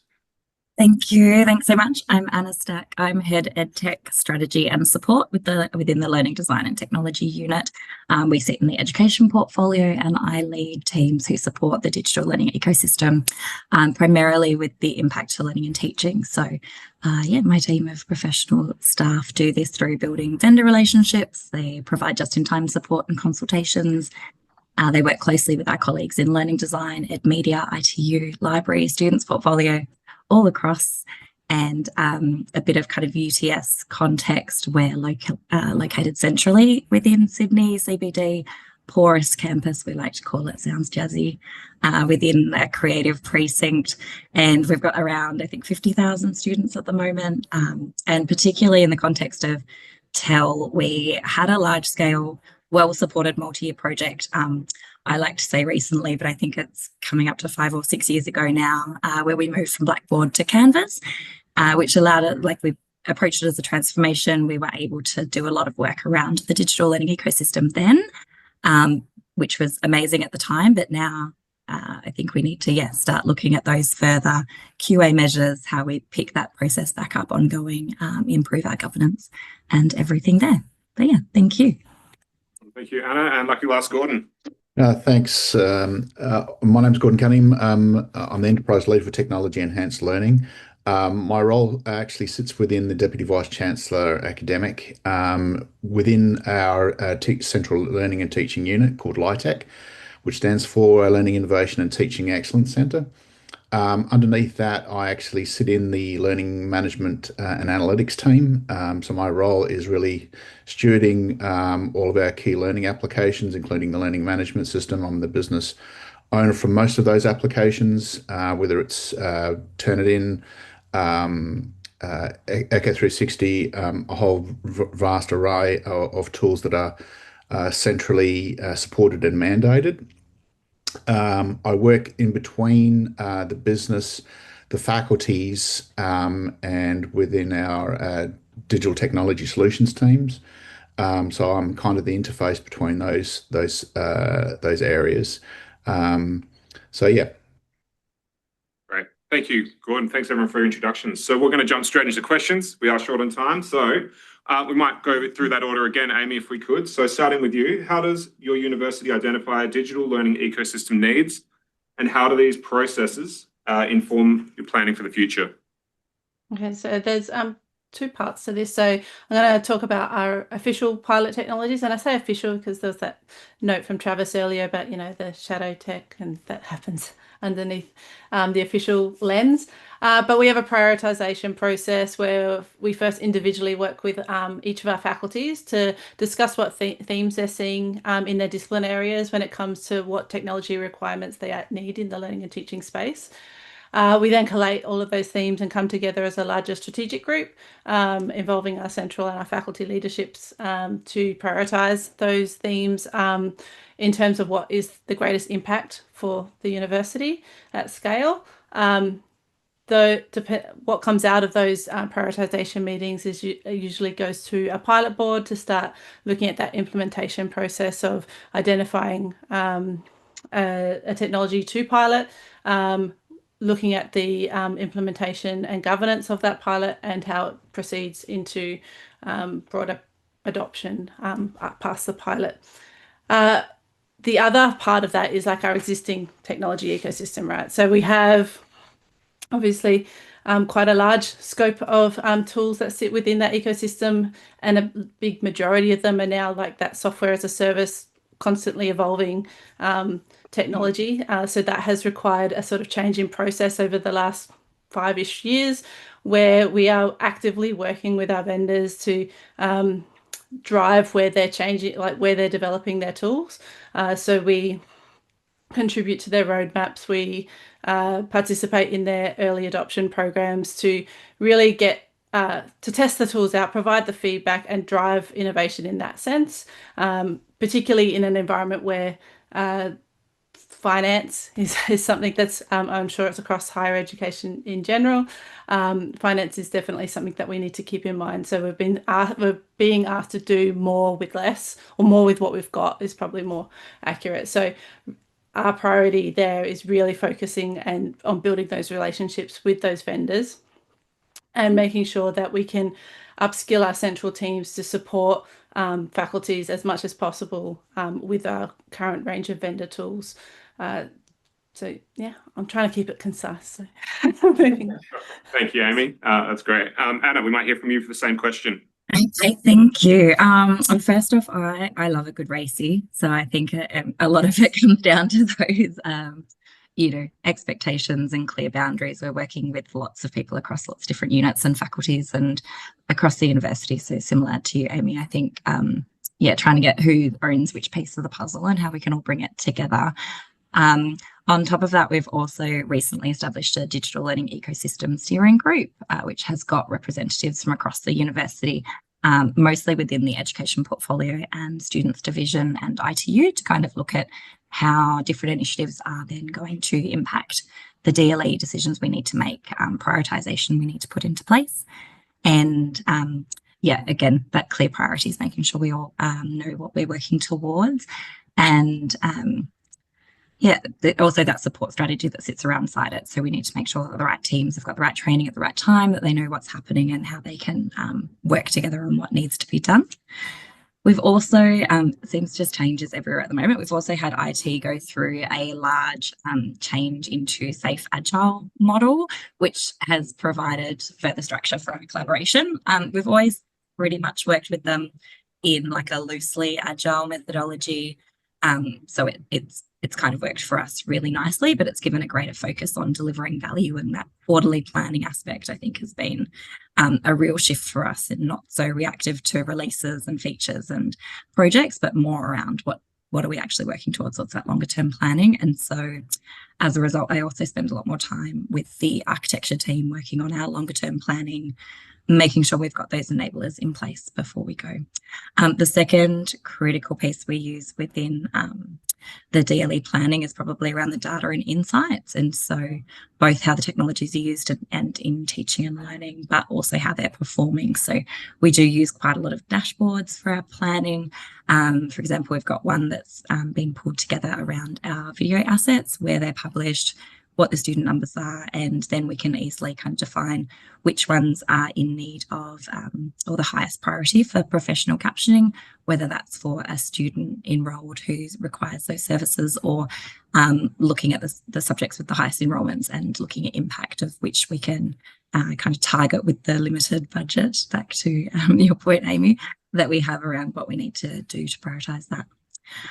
We have some really big plans in this space as well to better connect the LTI and LMS analytics within the data warehouse, and hoping that we can get some insights into the technology usage, the impact, the engagement holistically across the courses, schools, faculties and enterprise. And that'll also help us to kind of define when's the best time for updates, downtimes, all of the pieces that we think we know we're working to, but having that really clear and quantified, I think, will be a real change for us. Thank you. Thank you, Anna. And Gordon, lucky last. I would certainly be honest in saying that Curtin doesn't actually have a very transparent process of governance of technology. It is certainly driven very heavily by our digital technology solutions team. However, that's been done in terms of an evolutionary process to create a digital roadmap, and just recently a reinvigoration of our teaching and learning strategy. So those two things are basically starting to align now. The university has struggled with the Wild West of technology implementation and management. I think many universities, anybody that's got cash or a credit card, basically has the capability of implementing technology. Where it kind of gets gate-capped is basically in a number of ways. Effectively, when they need to plug into an enterprise interface, whether it's through single sign-on or through the LMS, it basically gets stopped at that point there, where we apply some form of governance in terms of whether there's legal aspects, there's cyber, there's privacy impact, all of those sorts of things.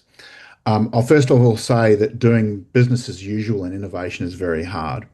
And the university has a number of touch points that it's evolved over the last 4 years. Certainly, information is gathered from things like student evaluations.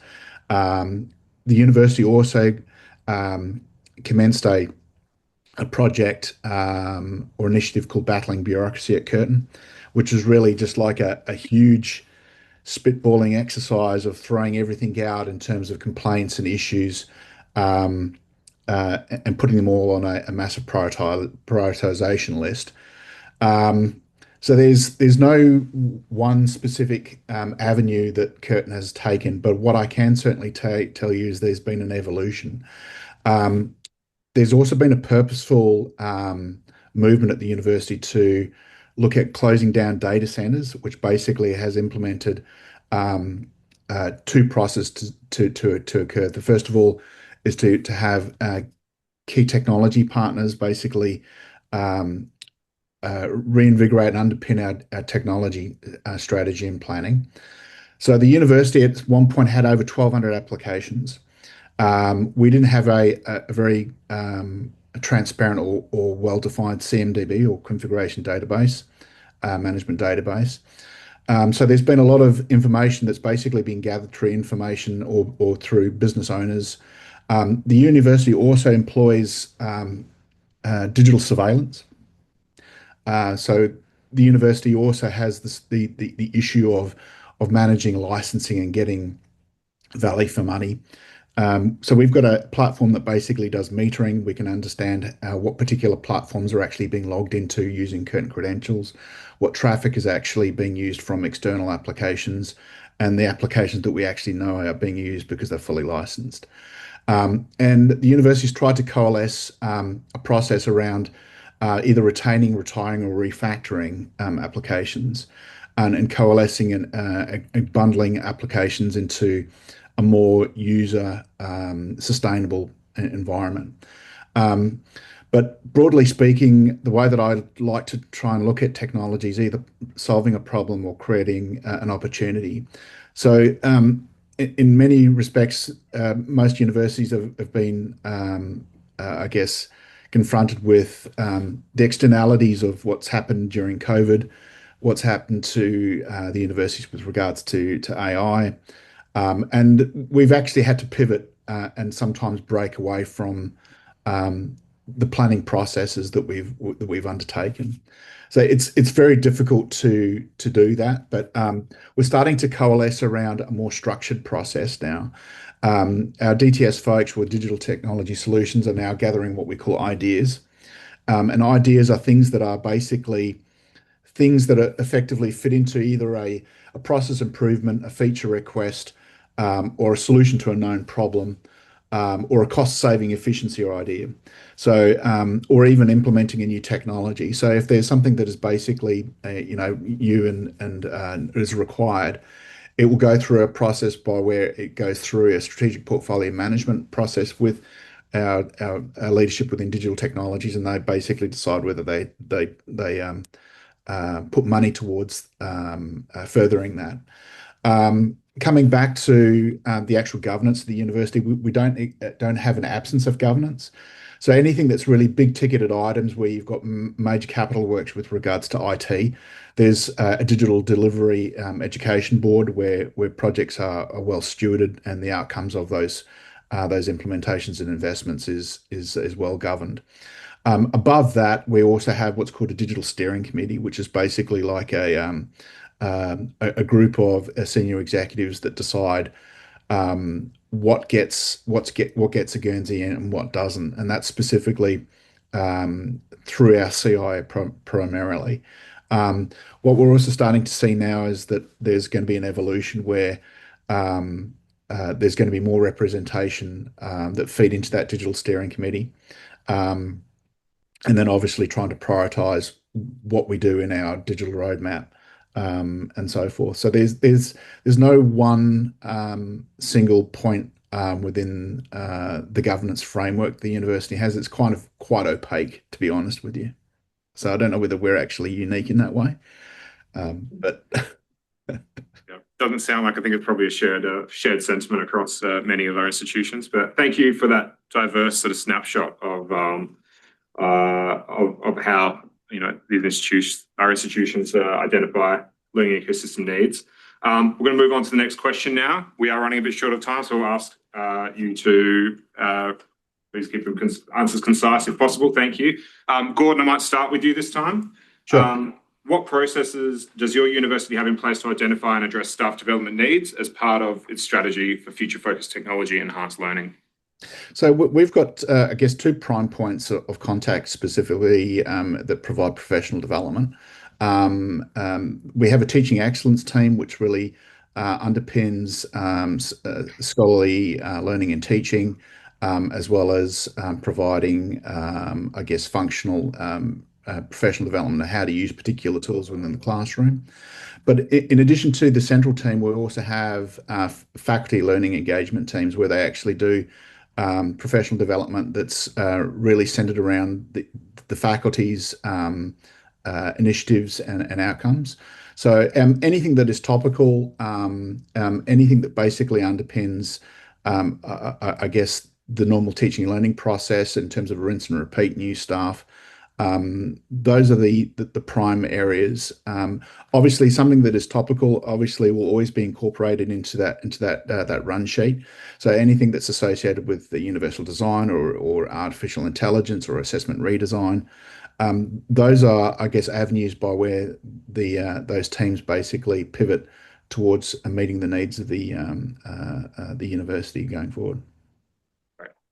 Thank you. Anna, we might jump to you. We'll go in reverse order. So what processes do you have in place to identify and address development needs?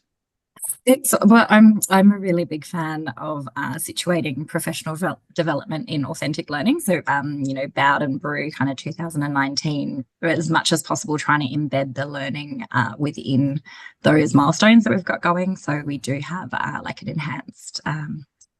enhanced courses program where the academics need to come through and work through as a course team the development of reaccreditation.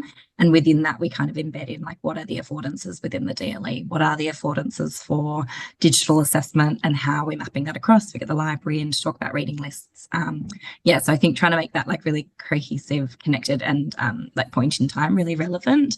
And so then kind of day to day, we do that through learning design consultations and like when they're coming in for self-help and just-in-time support, we can kind of point them towards those resources and development. I mean, we do absolutely have the workshops, the training, the sessions, the partnerships with faculties, and making sure we're building those communities of practice. But I think that those times that we can connect right when they're kind of dealing with the problem seem to be the most effective that I've found. But yeah, like I think it's relational, it's partnerships, it's making sure that they know that they can come to you and provide what they need. Thanks. Awesome. Thanks, Anna. That sounds very familiar to us, I think, here. So Amy, go to you last for the same question, please. So similar to Gordon's explanation, where we do have our central development team that works on those sort of professional practice for academics, and they'll incorporate areas of development and technology support, etc., within them. And then also we have those partnerships with faculties with our learning design and learning technology teams, and they'll often present in school spaces directly or work directly with academics to build up capability when it comes to the use of tools and in education. In relation to the like pilot programs that we have, when we have a piece of technology that goes through a pilot and then is adopted into the learning ecosystem ongoing, we do have an adoption plan that we work on with that, where we look at that what that looks like in terms of getting academics on board, both at a central level, like looking at what resources that are general, and then also working directly with schools and faculties to find out what discipline-specific adaptations they need to that training to help them adopt within the environment. So that's a more structured program when we're acquiring a new piece of technology. If we look at like the AI example, which I'm sure is going to be common across the board, we identified quite fairly early, obviously AI is going to make a big impact. And so we looked at how we can leverage our existing vendors to supply professional development to our academics and professional staff members. So we worked with Microsoft to look at our Copilot integrations and how we can leverage the professional development that Microsoft offers to our broader ecosystem. One thing that we found with that is that it does need a lot of contextualization. So it was a lot of sort of train the trainer. So we'd get our learning designers across what the Microsoft program was, and then they would adapt it into that educational environment and deliver that out to the faculties. So a lot going on, very similar. I think it's very similar to what Anna and Gordon have covered. So yeah, thank you. Beautiful. Thank you so much for those responses. Look, I think, collectively you've provided some really valuable perspectives and quite diverse perspectives. I had a laugh when I wrote down Wild West and then saw it popping up in the chat, which was, I think very common thought there. We've actually got a bit of time for a couple of questions. If there were any questions from the participants for our panel members, please. Yeah, you bounced off it a couple of times. The concept of, so the Wild West is definitely there, but the shadow systems, how are you looking to, or how are you dealing with the challenge of allowing that as a valid ideation channel? So I know, like for instance, Amy, you talked about your formal prioritization, but how are you all bringing in, because it's still valid ideation, people are building things because they have a need or an opportunity, using Gordon's words back at him.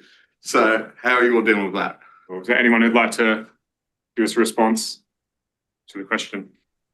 I'd probably say, in terms of the way that I look at technology, and in most cases it fits into these sort of categories, and that is something that is centrally supported and mandated, something that is centrally supported and optional, and then there's something that is faculty orientated and specialised. So we're not going to preclude people from going down particular pathways to acquire technology if they happen to be discipline related, as an example. So that the business owners, or the business interfaces, definitely know their domains the best. Where something crosses across a university boundary, where it can be applied to every single disciplinary area of the university, that's where we need to have a very fine ruler. Is it duplicating something? Is it already in existence, as an example? I mean, I'll give you an example. I'll be very, very careful about who I talk about with regards to vendors. But vendors basically spearfish, and they basically continue to accumulate licensing right across universities, and some degree unscrupulously don't get valid discounts in terms of licensing. So we've got a head of school. In most cases, you've got to have executive support of some sort. It becomes very difficult when there's a justification process, specifically when it's around research, where they actually do have their own funds. They still have to go through a process of looking at how that technology is implemented in terms of its underpinnings. Does it have a contract? Does it actually have a cyber assurance? Does it have a procurement process? So it obviously still got to meet within those sort of guardrails of what the university processes are supposed to be. Otherwise, staff can find themselves falling foul. And especially when we've got the vicarious liability of data and data management. And when we tell staff members that if this gets breached, this is something that can be career limiting for you, and then they take notice. Yeah, it's similar to, and I'm not going to put QT up as a beacon of great practice, but we're looking at right now, we had a quite extensive audit process, and the Wild West of credit card purchases definitely drew out quite a number of licenses that were procured. Like we had one where it was 40 different licenses across many faculties. So because it obviously showed there was a need within there, we did an evaluation, and we've actually put that under an enterprise license. So I think there are definitely ways of doing it, and we are looking at our processes at the moment in how we can support the schools to do those I guess ideation exercises in a supported and safe way, particularly for discipline specific software. So we still want to make sure that both our data and our students' data is safe and protected in this world of cybersecurity, and making sure that we are meeting any sort of legislative requirements. So one of the things that we're currently working on is that governance piece, is how can we support and make that more accessible for our academics to follow that process. And so working with IT departments of how can we make that more user-friendly as much as security assessments can be. But yeah, it's definitely a work in progress. Fantastic. Thank you so much. We do have a couple other questions that have been scattered throughout the chat. What I might ask is that if panelists are able to jump into the chat and respond to them directly, that would be fantastic. Really appreciate the willingness to share the experiences and strategies and the challenges so openly, of which it sounds like there are still many to overcome. I'd just like to take a moment to remind us all that the ACODE Technology Enhanced Learning benchmarks are a critical resource for our institutions. They offer a strategic lens to evaluate and enhance their intel performance. The benchmarks aren't standards, but instead complement them, providing a broader view of how institutions are applying standards and maintaining quality across educational offerings. Today's discussion aligns really closely with Benchmark 3, which focuses on information technology systems and support for TEL, and Benchmark 5, which focuses on staff professional development for effective TEL use. Encourage you to consider the benchmarking in your own institutions for the ACODE Benchmarking Summit in 2026, which is going to be held in Melbourne. This will be an excellent opportunity to further explore how benchmarking can guide strategic improvements and collaboration across our institutions. So finally, thank you to everyone in the audience for your time and engagement in the session. Some great questions popping up and some good chatter. And remember to jump into the Miro board and jot down a few of your takeaways from the discussion. But thank you.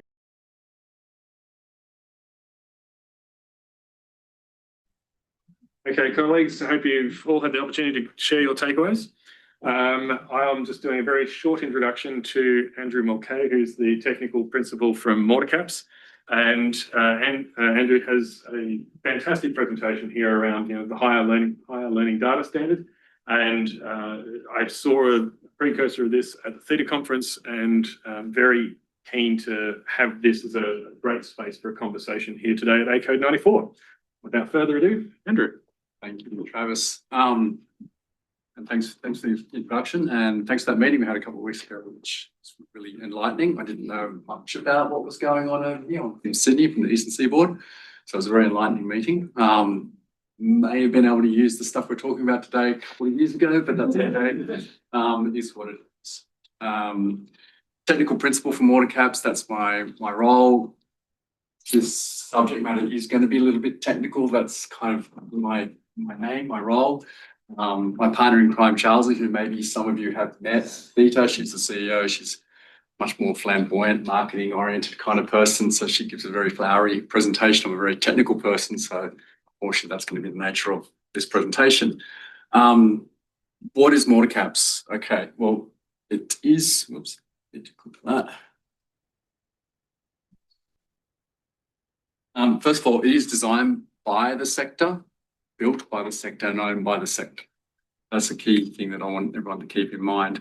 Who are we? We are, as we've said, it's a Morticaps Higher Learning Data Standard. We just shortened it to MCDS. We dropped the H and the L. It was just a mouthful.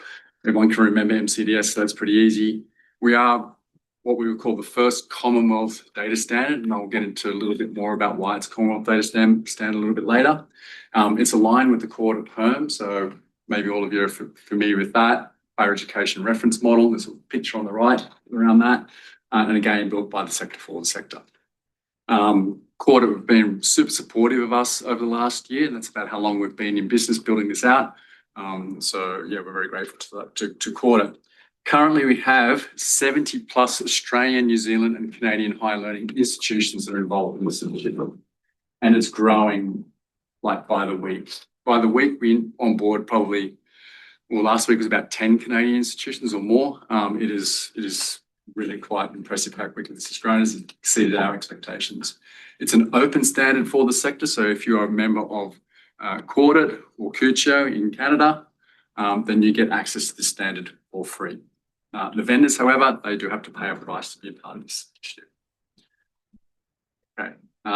Who are we? We are a charity or a non-for-profit. It's set up about a year ago when we started talking to Corded, like I said.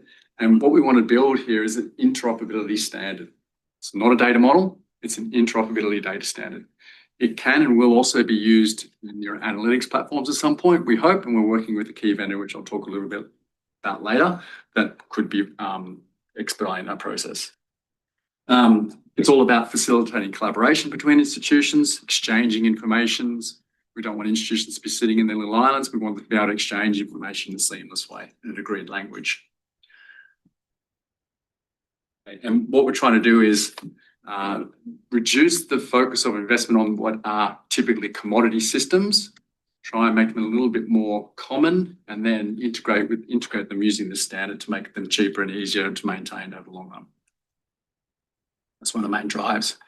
So what are the challenges? Disconnected systems. Also great slides from Travis doing a wonderful job there. I think disconnect is probably not even the right word. They were just systems on a page. That's what it looked like to me. And actually, as you were giving that presentation, I was thinking the overused analogy of trying to build an aeroplane while it's flying is not quite correct. I thought about it and I thought, no, you actually got two aeroplanes that are in flight and you're trying to merge them into one in flight. So I don't know where the runway is, is it? So anyway, disconnect systems. We've already spoken about that. Outdated qualification frameworks. So that's another problem as well. Skills gap. The Australian Tertiary Skills Commissions, or whatever they're called these days, have identified this, the Productivity Commission, as being a big problem. I personally maintain we don't have a skills gap. We just have a recognition gap.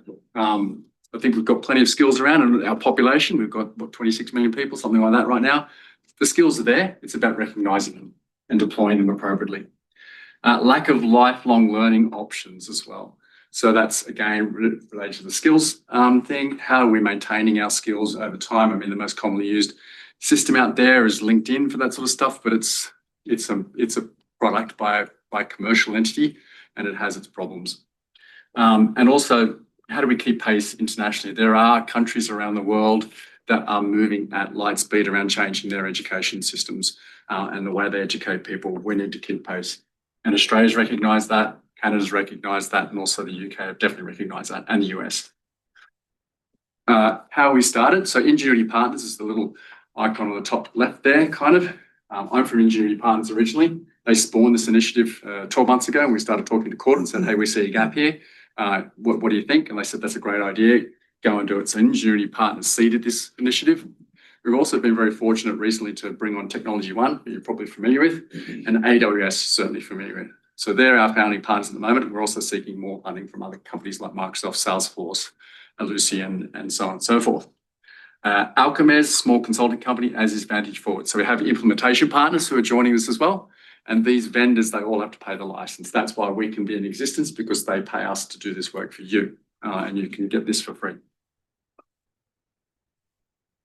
All right, we also have memorandums of understandings with various third parties, I call them. So you've got obviously the institutions, you get access to this for free. You've got the vendors, they have to pay, but you've also got these third party organisations that are involved in this, ACODE being one, obviously. The ARDC, we're actually just have agreed that partnership with them, MOU, and we're going to be working with those guys. I was supposed to be in a meeting today to talk about persistent identifiers, but couldn't make it. But we're working with ARDC as well on research administration. That's one of the big things we're doing in the next releases, and higher education services as well. So we're partnered up with them. But you can see there's a host of other, both locally, so Australia, but also you'll notice there's Canada in there and the UK as well, of organisations that we're about to get MOUs with. So quite a lot of third parties. We're keeping it at the moment to the Commonwealth. That's the Commonwealth standard. The Canadians coined that phrase. They're really pissed off with the Americans, as you could truly imagine. So they're more than happy to work with Australia on something like this and not the Americans. A lot of the products that they use as well are very US focused, and that annoys them. So notwithstanding the politics, the products are just not fit for purpose, and not also fit for purpose here as well. So that's why this is getting so much traction. Who's on our board? So we have a couple of really key people on our board. So Warwick is from Navitas, CEO, major backer of what we're doing, not financially, but at least emotionally. They work with us quite well. Corporate president as well, Nirajan. Kai Dunsai is actually my best mate from university, and that's how he brought me into this organisation. And he's the CEO of Ingenuity Holdings, the initial company that seed funded this. Brian's from Cuccio, great guy from SFU. And Shane Rigby from the LIXI organisation. So LIXI did the open banking data standard in Australia, and he's been instrumental in some of the technical things that we'll be doing. And Rebecca from the CSRO, and Michael, independent advisor, former Western Sydney University Chief Experience Officer. who's been working with us to date? Australia. There's what, something like 26, 28, maybe, I can't count that high anymore, institutions. If you don't see your logo up here, I want to see it by the end of the day. So come and speak to me about being part of the working group, and I'll tell you what that means. But sad to say, although as a matter of time, the Canadians have outstripped the Australians. It's the Canadian institutions that we are working with. I can't even count how many there are at the moment, but it's probably like 35 to 40. And we know of at least another 10 or 15 that are interested. This is before we onboard the UK, which we are very nervous about just because of the number of institutions. They have something like 168, 170 institutions. We have only about 45 locally around that number. So when the UK comes on board, that's going to be fun. And also the Americans have been knocking on the door. They've got wind of this, and we're trying to push them back as much as we can, not because of anything other than we need the human capital to be able to deal with it. And that's probably the big challenge. And they're also quite a complex way of structuring their education. We've spoken to some heads of registrar leads, some key Eastern Seaboard, yes, on the Atlantic side, institutions who remain nameless, and they lament how difficult it is and how hard it is to actually do this sort of stuff, and they see this as a great opportunity, but we're just kicking that can down the road because we literally don't have the manpower to deal with it. It's only a matter of time though. Okay, just let's look at an analogy. SuperStream. So this is a standard that helped everyone's super be automated in terms of payment, and then in terms of looking at your balances and things like that. That only worked because there was a data standard, and that was done years ago. So your super's in good hands there because of that. Also, probably the most relevant one right now is open banking. Has been around for quite a while, also based on a data standard. I mentioned before there was Elixir data standard, which is an open banking data standard. The fact that you can crack open your app and do all your transfers and it pops over to another bank if you're transferring from one bank to another, and it happens pretty much instantaneously, is a result of open banking. Australia has one of the most advanced banking standards in the world. A lot of countries are trying to replicate that and then implementing a lot of technology to do that. So we can be very proud of that. No, it might seem a bit annoying at times dealing with the big banks, but the fact that there is an open banking standard out there makes the ability for us to manage our finances and mortgages and all that sort of stuff and credit, blah, blah, blah, is because of an open banking standard. Okay, does anything like that list exist in education? No. Which is kind of funny, right? Because the banks don't like each other. The banks compete a lot with each other, and they will be quite happy to see other banks fail and merge and whatever. And they wouldn't mind that at all, notwithstanding there could be some government intervention around that, but assuming that it's not the case, they're highly competitive beasts. And yet they have this open banking standard which allows this stuff to work seamlessly. Banking. Education is the exact opposite. You're all very collaborative. We never hear anything bad about one university slagging off another one. You're all very collegial and whatever, but you don't have a standard. So it was bizarre to us when I started working for this organisation 7 years ago. I did some, we've done work with 4 Eastern Seaboard universities to do consulting and architecture and implementation of solutions. And every time it's like, we're learning the same thing every single time. We're doing the same thing over and over again. And you guys are doing the same thing over and over again.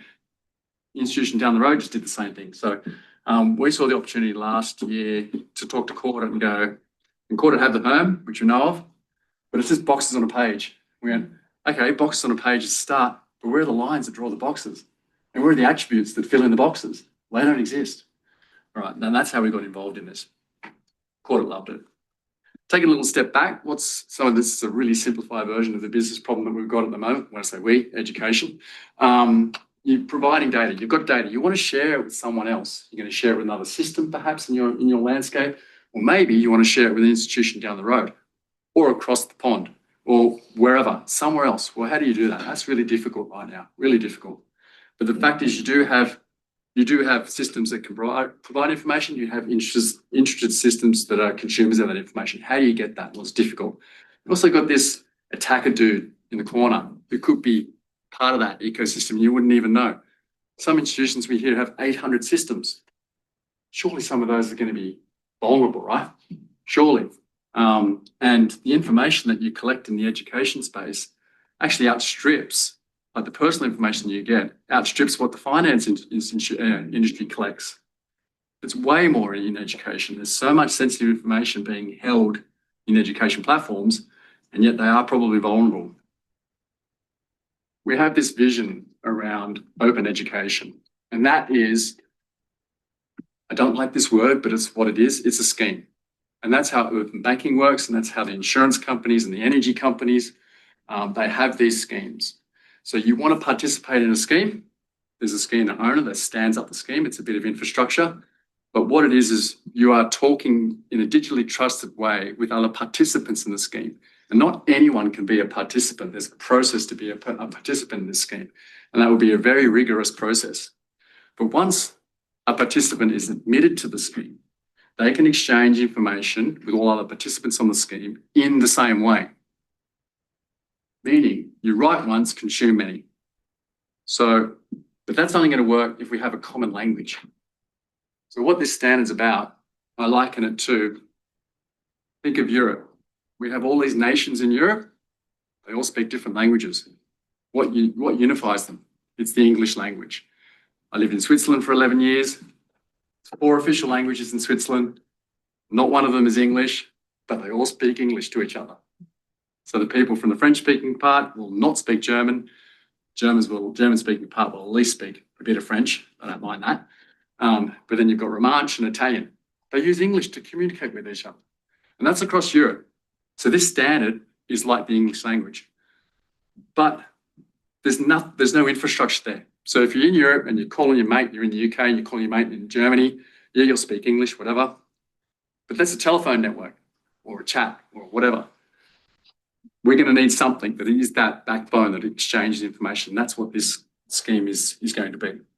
And we're at various stages of discussion around a scheme with Canada, in particular British Columbia government, which has about 35 institutions, I think, under its belt. It's quite significant, but also locally in Australia as well. Okay, let's institutional benefits. Everyone will get a copy of this later, I'm sure, so I don't need to go into too many details here.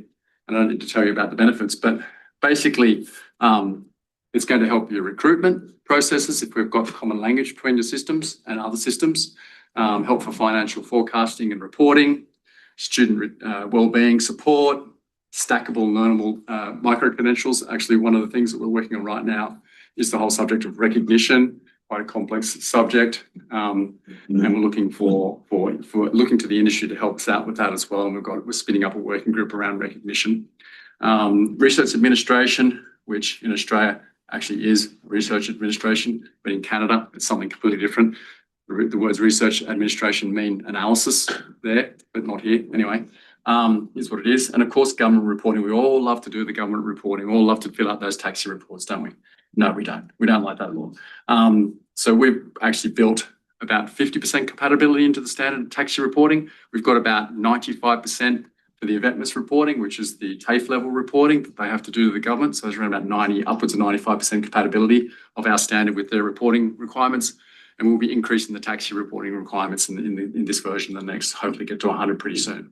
So the standard will then be fully taxi compliant in terms of reporting. And then we hope to get the government on board to actually accept the information using this standard, which will streamline your reporting process significantly.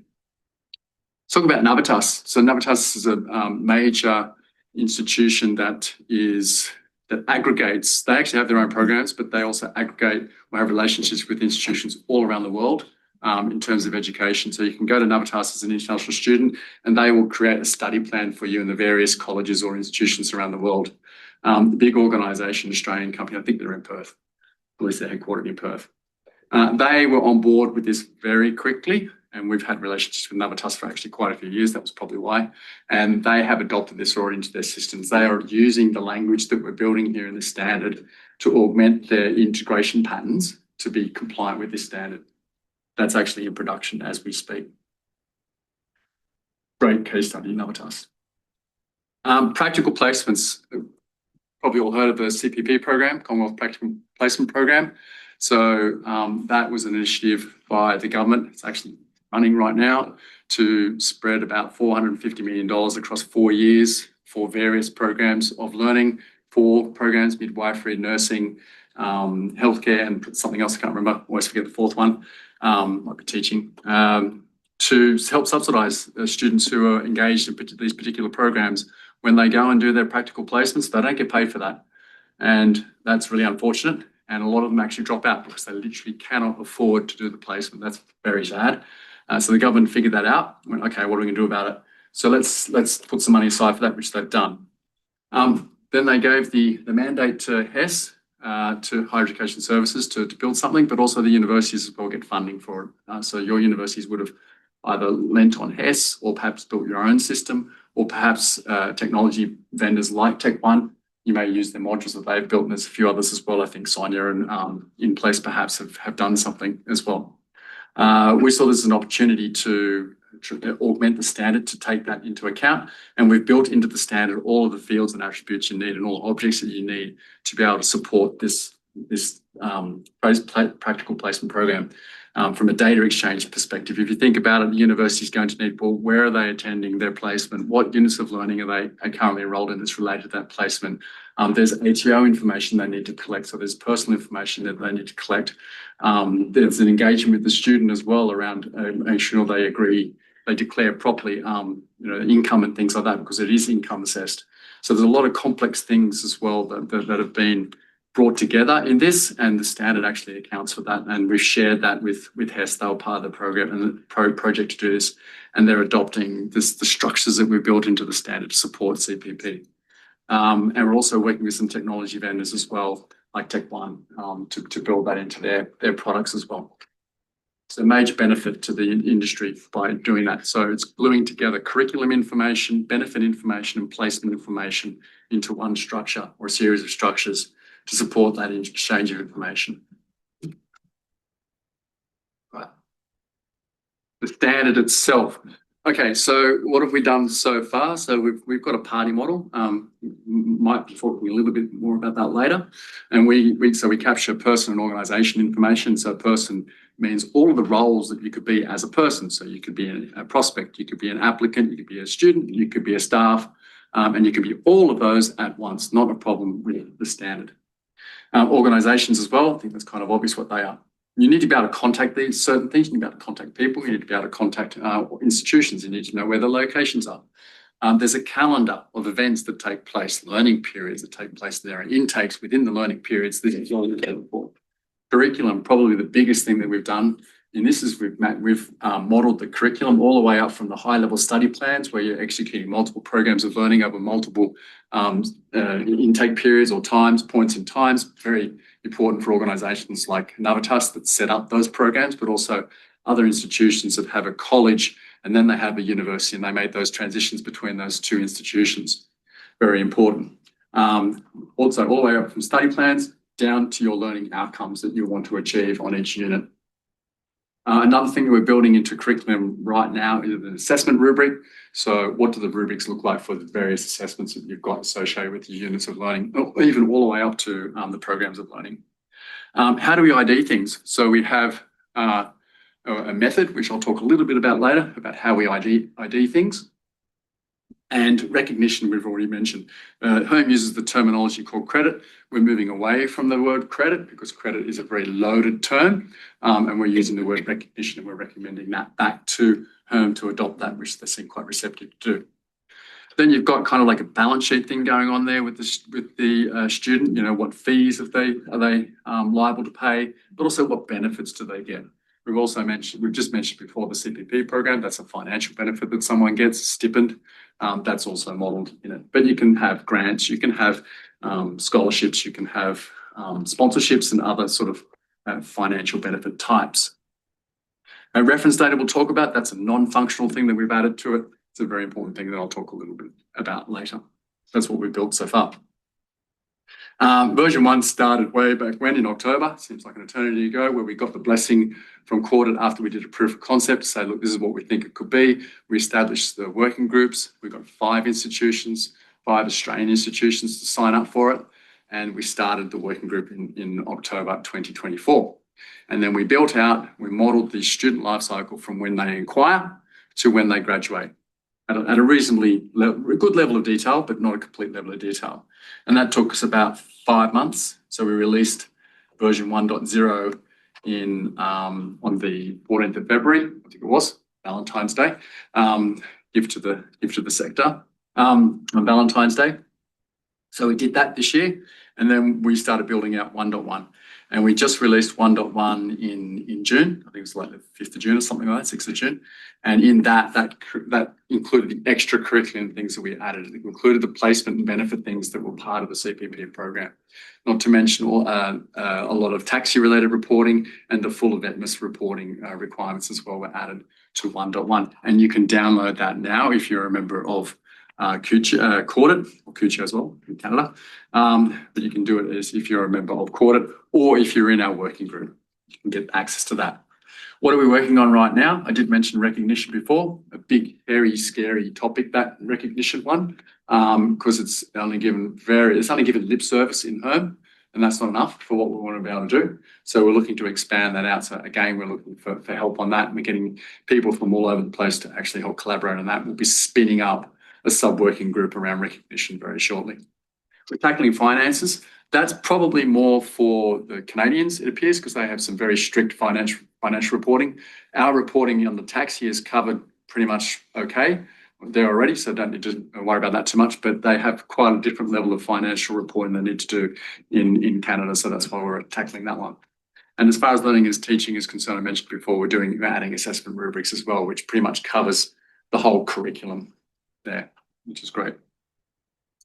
And in terms of non-functional things that we're adding to this current release 1.2, a really important thing that came up at the start when we were discussing the scope of 1.2, what questions when we introduced new organisations to this initiative is how are you going to secure the data? What are you doing about AI? You know, that's those sorts of questions.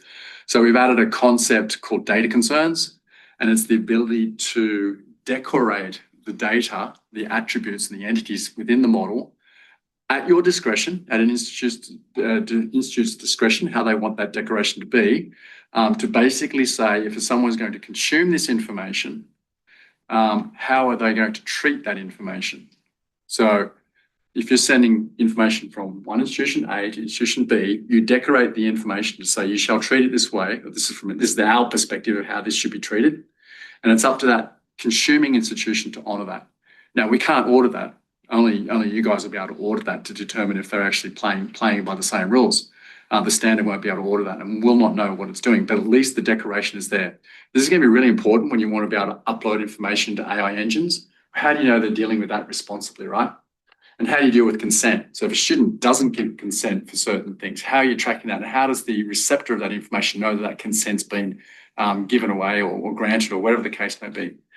They won't know. So we've added this concept, like I said, data concerns. It's a non-functional addition, so it doesn't affect the model at all. It's independent of the model. It sits on top of the model. But that allows you to send the information and be clear with the consumer of the information, what they're allowed to do and what they're not allowed to do with that information.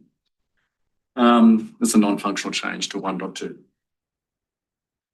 What are we doing next? What's on the plan? So we mentioned before research administration. We're working with ARDC on that, having regular meetings with those guys, which is great, and also external partnerships.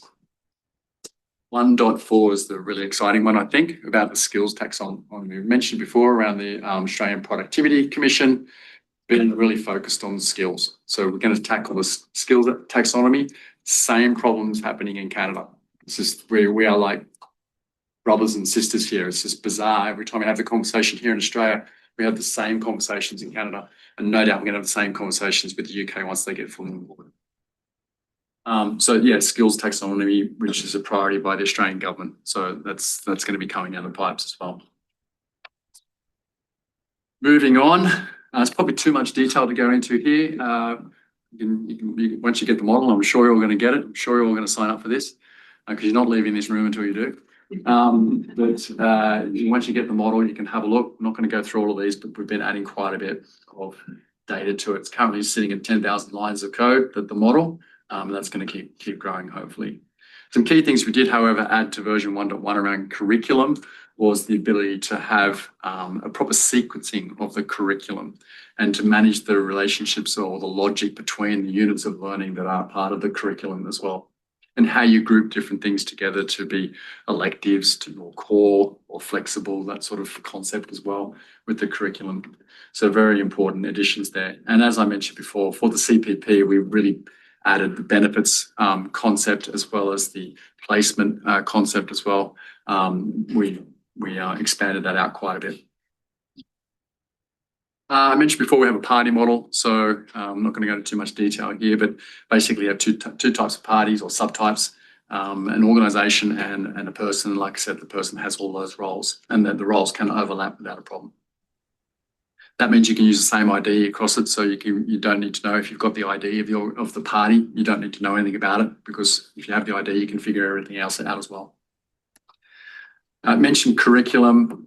We've modelled, or from programs of learning, in fact, above that, we've modelled the study plans as well, which sits above programs of learning, all the way down to the learning outcomes. So that includes the learning activities, the learning resources involved, when it groups into multiple things for stackable learning, things like elements of learning as well are all modelled. This is all part of the HERM, so I'm not inventing a language here by myself. This is all part of the HERM that you can go and have a look at and download.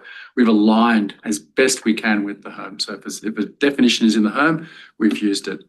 That said, the HERM, as we know, is great boxes but no lines, but also what it didn't have is enough depth or enough detail to actually model out this sort of stuff. So we've probably tripled the number of entities that over and above what is currently in the HERM as well, and we're far from done. Important concept to understand, and it scales across a couple of entities within the model, is that we started with curriculum, and it's broken up into 3 different temporal kind of phases. First, you design your curriculum, so the academics sit around a table and say, well, what are we going to do? How are we going to build up this new program of learning? What units of learning do we need? What are the overall learning objectives that we want to achieve? And how are we going to sequence it? And what are the prerequisites and co-requisites and exclusions? And what are the electives? What are the core subjects and so on? So that's your design phase, right? Takes a bit of time. Once you've figured out how you've designed it, signed off on that, you create a version 1.0 of the curriculum. What do you do with it? You go to market with it. So that's instantiating that curriculum, right? It's going to take place at a certain campus at a certain point in time. So that's your instantiation of it. So someone should be able to apply for that and perhaps even enroll in it, hopefully. But then there's a student relationship with that curriculum, and that's the engagement part. So there's the 3 different parts, right? You design something, you go to market with it, or you make it live, and then you have a student engagement with it. So they're the 3 temporal aspects of the curriculum that we've modelled out. And that also scales to placements and benefits. So with placements, think of the placement, you want to design what student, if they're, say, a nursing student, well, they probably would need to go and spend time in a hospital, right? That's part of the work integrated learning that they do. Okay, what are they going to do at the hospital? Well, you should set out some learning objectives that they're going to get there, and how long is it going to be for, and what's the prerequisite for actually doing that piece of work. That is the design of the placement. Okay. But then you've got to go to market with it. Well, who's going to apply for it? Think of it as a job opening. You put it up on your job boards or wherever it takes place. We'll say, okay, we need 10 nurses at this hospital for this duration. Okay, that's your instantiation of that placement for people to apply for it. And then once someone actually gets that, that's that personal relationship again that the person will have with it. And this is the same with benefits as well. Commonwealth Practical Placement one is a classic example. You have an overall program benefit. We have $450 million across 4 years, broken up into tranches. Each person is going to get this. This is the criteria. That's your overall design of that benefit. Or you could have a grant, or you could have a scholarship or a sponsorship. You have a design of that thing, and that's captured in the model. But then you go to market with it, with the CPP. Well, you've got to say, who's going to get access to this benefit? How do they apply for it? What criteria do they need to meet in order to get the actual benefit? How much are they going to get, and when are they going to get it? And when does it start? When does it finish? That's the individual level. And then if someone gets it, then there's personal relationship with that benefit, right? Almost like their own personal balance sheet, if you will. Again, similar concept. So we've modeled that. Again, we have a design, an instantiation, and we have an engagement sort of a relationship all modeled up. How do we identify things? It's probably one of the biggest things that we had to tackle from the get-go. First of all, one concept that we have in the standard is that when you send a payload from system A to system B, you must guarantee within that payload that the IDs are unique within that payload. But they only need to be unique within that payload. They don't need to be globally unique. For it to be intact, just need to be unique within that payload. Well, that's not helpful when you're going to send a payload from an institution in Australia to Canada. That's not very helpful. Okay, you need to be able to globally uniquely identify things. So we have a model here that you can identify organizations, persons, and all subtypes of the person, so student, obviously, programs of learning and units of learning. They're the 4 things that we see right now that you need to globally uniquely identify. And I think possibly area of learning might be another one as well. But we have a structure that allows that uniqueness to be able to preserve and send payloads across boundaries, across regional and geographic boundaries. We have that capability within the standard to guarantee, not guarantee, but well, we think it will guarantee uniqueness, but in fullness of time, we'll find out, won't we? But yeah, we have a structure. We've tested this with the institutions and that they believe that it's going to work. Reference data, big subject matter, this one, reference data. So we've heard the words Wild West bandied about so far. Strings in payloads are your ultimate Wild West. Strings in systems are your ultimate Wild West because you can put anything in them. That's the beauty of them. It's also a problem. Then you have the other end of the spectrum, enumerators. So fixed values for certain things. Think of your life cycle of a student. An institution could define a very fixed life cycle, all the stages that student goes through at their institution. That's the key word, at their institutions. Well, that's not going to help when you share that information with another institution that has a completely different set of life cycle stages. That's not going to help. Or if you need to add a new one, well, that breaks the standard.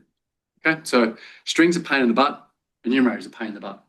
The other problem with these things, they're not region specific or institution specific. They don't support multiple languages very well, and they're not easily extensible. Kind of summarize that. So strings and enums are a pain. So what we've got is a classification system. So it's a more complex structure around how you exchange reference data. And think of this with the Australian Bureau of Statistics. God love the ABS. They came up with the most complex structure to define countries. 5 levels, I think it is, of countries, or maybe it's, yeah, I think it's 5. Oh, that's different. That's a different one there. But I think there's at least 3 or 4 levels just to define countries because they break them up into regions and then sub-regions and then the ultimate country and stuff like that. Okay, Canada just did one flat list. They copied ISO pretty much, but ABS didn't do that. But the point is Canada has a version of a country and Australia has a totally different structure around countries, and the twain don't meet. In fact, Australia doesn't even say what the ABS would say what the ISO equivalent is. It's a bit annoying. But anyway, 2 different ways of just saying a country. How hard could it be? Well, it's pretty hard. The problem in Canada, also, challenge, is that they need to support French Canadian. Okay, right? So there's a translation challenge there. Also, these things get updated, so they get versioned. The ABS publishes information every now and then. They update stuff. So how do we keep track of that? Extensible. You need to be able to add new records to this without a problem. If a new country gets invented, that shouldn't break all the schemas around the world, should it? Also support hierarchies. Like I said, Canada didn't have hierarchies for countries, but they've certainly got hierarchies for other information. And the ABS has a hierarchy for everything. So that's another thing. And then finally, the ability to map it. So what we've got is a structure. It's a reference data structure. We just call it a classification, and we support, check the next one, that you can actually have reference data that is multilingual supported, does map to other things, does support hierarchies, all of these things. So that concept, and it's extracted out of the schema and it's in a separate information bucket. So we can go change the schema independent of that data or change the data independent of the schema. There are other standards around where they put the data in the schema. I'm not going to name which ones they are, you can figure them out. But they put the data in the schema, so when you update the data, you break the schema. You have to update the schema. We abstract data from schema. So that's another pretty cool thing about what we've done here. How can you help? Speak to your vendors. We only exist because the vendors fund us. So if you've got a vendor and they're not already on the list, we want to talk to them. So to get them involved. You can personally help by getting involved in a working group, and public support by shouting from the rooftops, if you've got a rooftop, this whole initiative. That's going to get it out there. In terms of meeting structures, I'm the master cat herder. That's what I do for a living. And that's the working groups. So we run technical working groups so far twice a week for the Australians at 1 o'clock and a Friday morning for the Canadians. When the UK comes on board, I'm going to be working all hours. I get that feeling.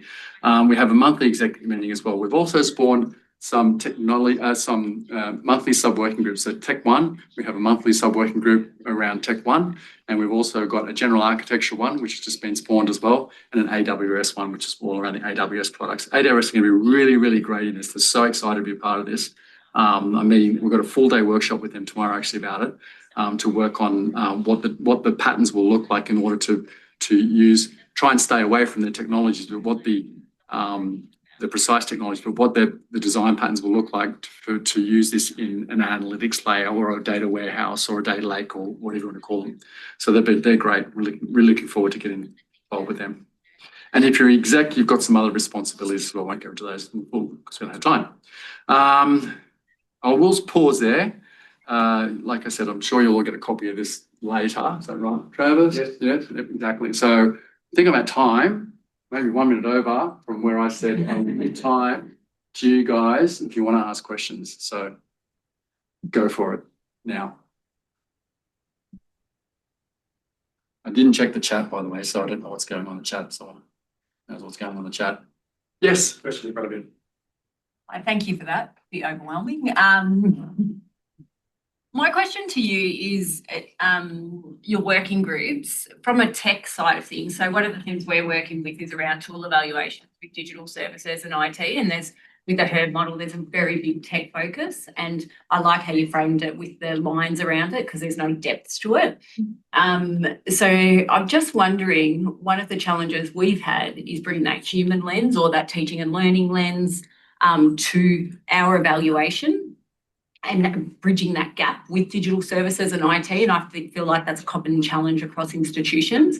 I'm wondering how you're doing that in this space, and how you'll continue to bring that lens forward, especially with AI and different emerging technologies coming on board. Yeah, so we started out being quite techie focused, and we've realised that's not going to be the path to success long term. So we're very much focused now on the business side of running universities. So the registrars are absolutely key for us.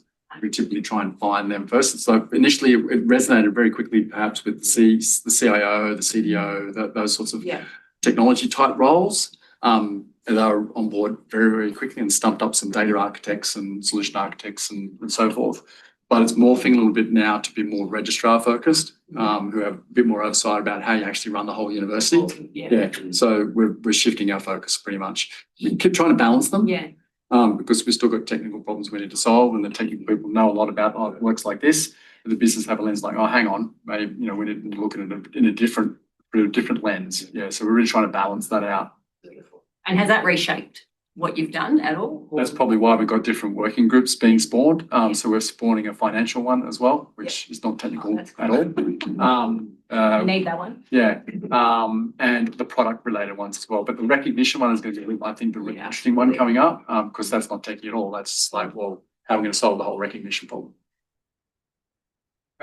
So obviously you've got the universities that are in the room at the moment with mortar caps, and then there are those who aren't.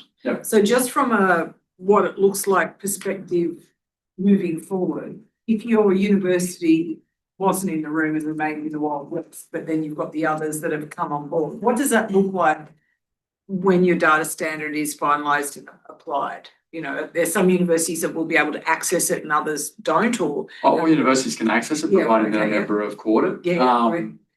So that's not a problem. I mean, it's up to each individual university to choose its own adventure, right? So they can benefit from this. Some institutions are using this. They're members of CORDIT. They're downloading it. They're using it, but they're not active in the working group. Others are very, very active in the working group, because they actually, those ones that are typically very active or almost hyperactive in the working group are the ones that have change programs going on right now and they need problems to solve right now, and this is helping them.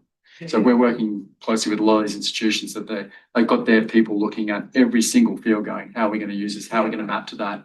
What does it look like in our institution? Is it appropriate? How does it change? And I'm having regular updates that we go through the standard and go, oh, it needs to change this way to account for this other capability that they need. So that's a continual process that we're going through. We've got a question in the chat from Lauren. If we wanted to get involved in a working group like recognition, how would we do that? Reach out to me. So we get you in the working group, and then what we'll do is, as part of the working group, we'll put out to everyone, hey, we're spawning this sub-working group, like we did recently with this general architecture and the Tech One working group. We just put it out to working groups, like, who wants to be a part of this, and then they can sign up for it and we get it set up. Oh, sorry. Yes, Steve. Gentlemen. I'm quite interested, but I noticed in your sharing of the universities involved, there was only one New Zealand university. Yes, I know. And is that a comms and awareness issue? Because I know that there are a lot of CIOs who are part of ACODE. Yeah. Or is there something else that's driving that slowness of engagement? I can't answer that. I know that we're acutely aware there are more than one universities in New Zealand, and actually the one that is engaged, that refer us to the other ones. And then also through HES, we have contacts into the universities, but for some reason, we don't know why they haven't engaged. We don't know the reason, but it'd be great if maybe they're just too busy or not fully aware of the benefit. We're not sure. I suppose there's possibly a data sovereignty issue that comes in with an overlap of multicultural culture and expectations around ownership of data, which might complicate. But I don't know. It's interesting to note that. It is interesting. We're not sure. We'd love to know the answer to that. That is your question. I think mine was a bit of an observation, and just a reflection on this was, to me, the thing that's really interesting is we all, as you said right at the start, the universities sector tends to be very sharing, but then all insulated. Yeah. As this data standard becomes more common, and I can change my bank today. Like I can go and get a new bank today. And because I sort of look forward to, if the banking sector has done this and the university tertiary education sector is going down this pathway, you know, we as a group of institutions are all sharing, and that's all great, but we are going to have to really focus then on the differentiated value that each institution brings, right? If I as a student can go, you know what, I'm actually not satisfied with this experience and I have the ability to move my data faster than ever before, then I think I think there's a space there where you said you've gone through the CIOs in the court sort of side of things, then starting to move to other roles within the institution. And I think there's a space there where, you know, leadership across the whole university is going to need to be aware that we now have more mobile students who could flood in and flood out very rapidly. And we're going to need to think about what that value proposition is. 100%. You know, sort of, and to me, that was the thing that struck me when I first saw this. And again, as I was sitting here just thinking, what's the value proposition? You know, which is something we talk about a lot with Adelaide University, but what's that going to look like for the student who could just bounce back between any of our universities and take their recognition of prior learning very rapidly? Definitely an industry trend across the Western world, and we've all got to acknowledge that and do something about it now. Yeah. So it's an observation rather than a question, but I love it. Yeah, no, the ones who have first mover advantage will be the ones that students want to go to. Yeah. Oh, quick, just to build on that as well, with the combination of that, as well as the accessibility of that data, do you think that that'll drive an industry-wide shift in treating students more as customers? 100%. And that's the thing. Consumers of a product rather than potential education. Oh yeah, I think so. We've noticed that. How do I say this as politely as possible? It's the students' data that we're talking about here. They need to be in control of their data, and they're not at the moment. So that's the trend that we're seeing, right? Mindful of time, I want to just, if everyone could join me in thanking Andrew for the show.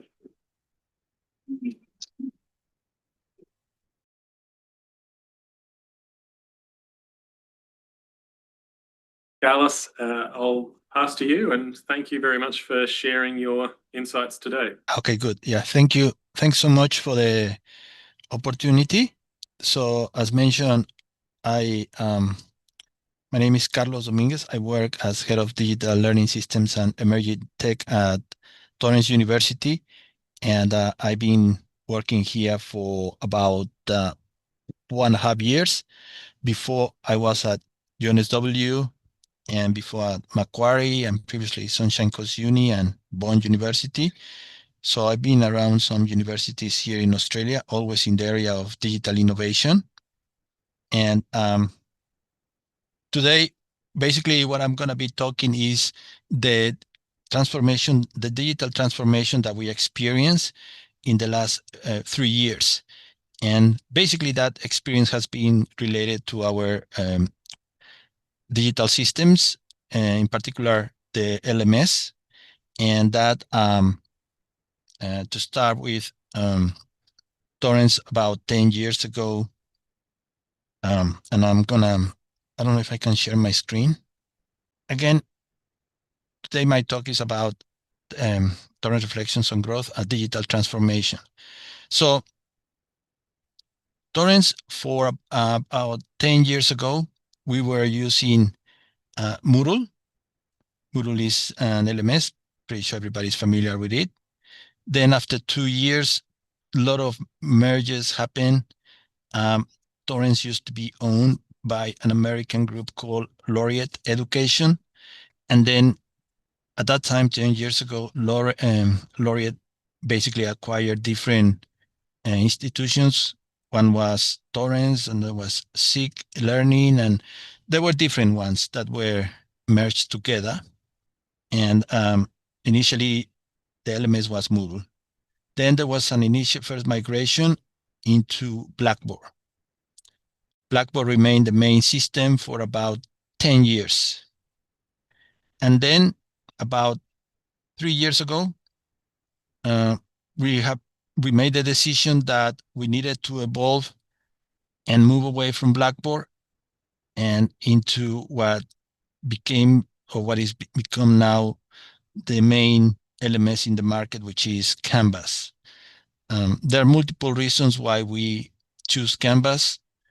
It's important to mention that about 4 years ago, exactly when actually the same time that I started, Torrens was sold by Laureate to Strategic Education in the US, is SCI, and they have another 5 institutions, and those institutions, they were also on Blackboard. And about a year before us, they decided to migrate to Canvas. So then one of the main factors that drove us to adopt Canvas was to align with the parent company, but also was the facility or capabilities of or extensions of Canvas to use their APIs and use their LTI frameworks. So we could extend the LMS, and this is exactly what we did. So in our migration, the first step that we did, that was, as I said, 4 years ago, was to give our new ecosystem a personality and name.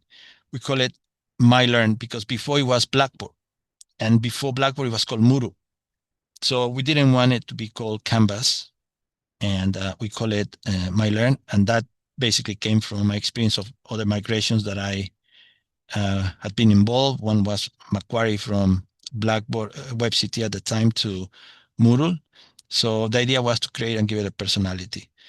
So now we came to this where we are, MyLearn, and as most of you most probably have the same integrations. You have Kaltura. We use Teams inside MyLearn. We use it via our own LTI framework. We have our back office integrations, Power BI. Banner is the student management system. So I think some of the other universities in Australia use it. We have the traditional student support tools like Turnitin, Respondus, and connection to the library, Linking Learning, and others.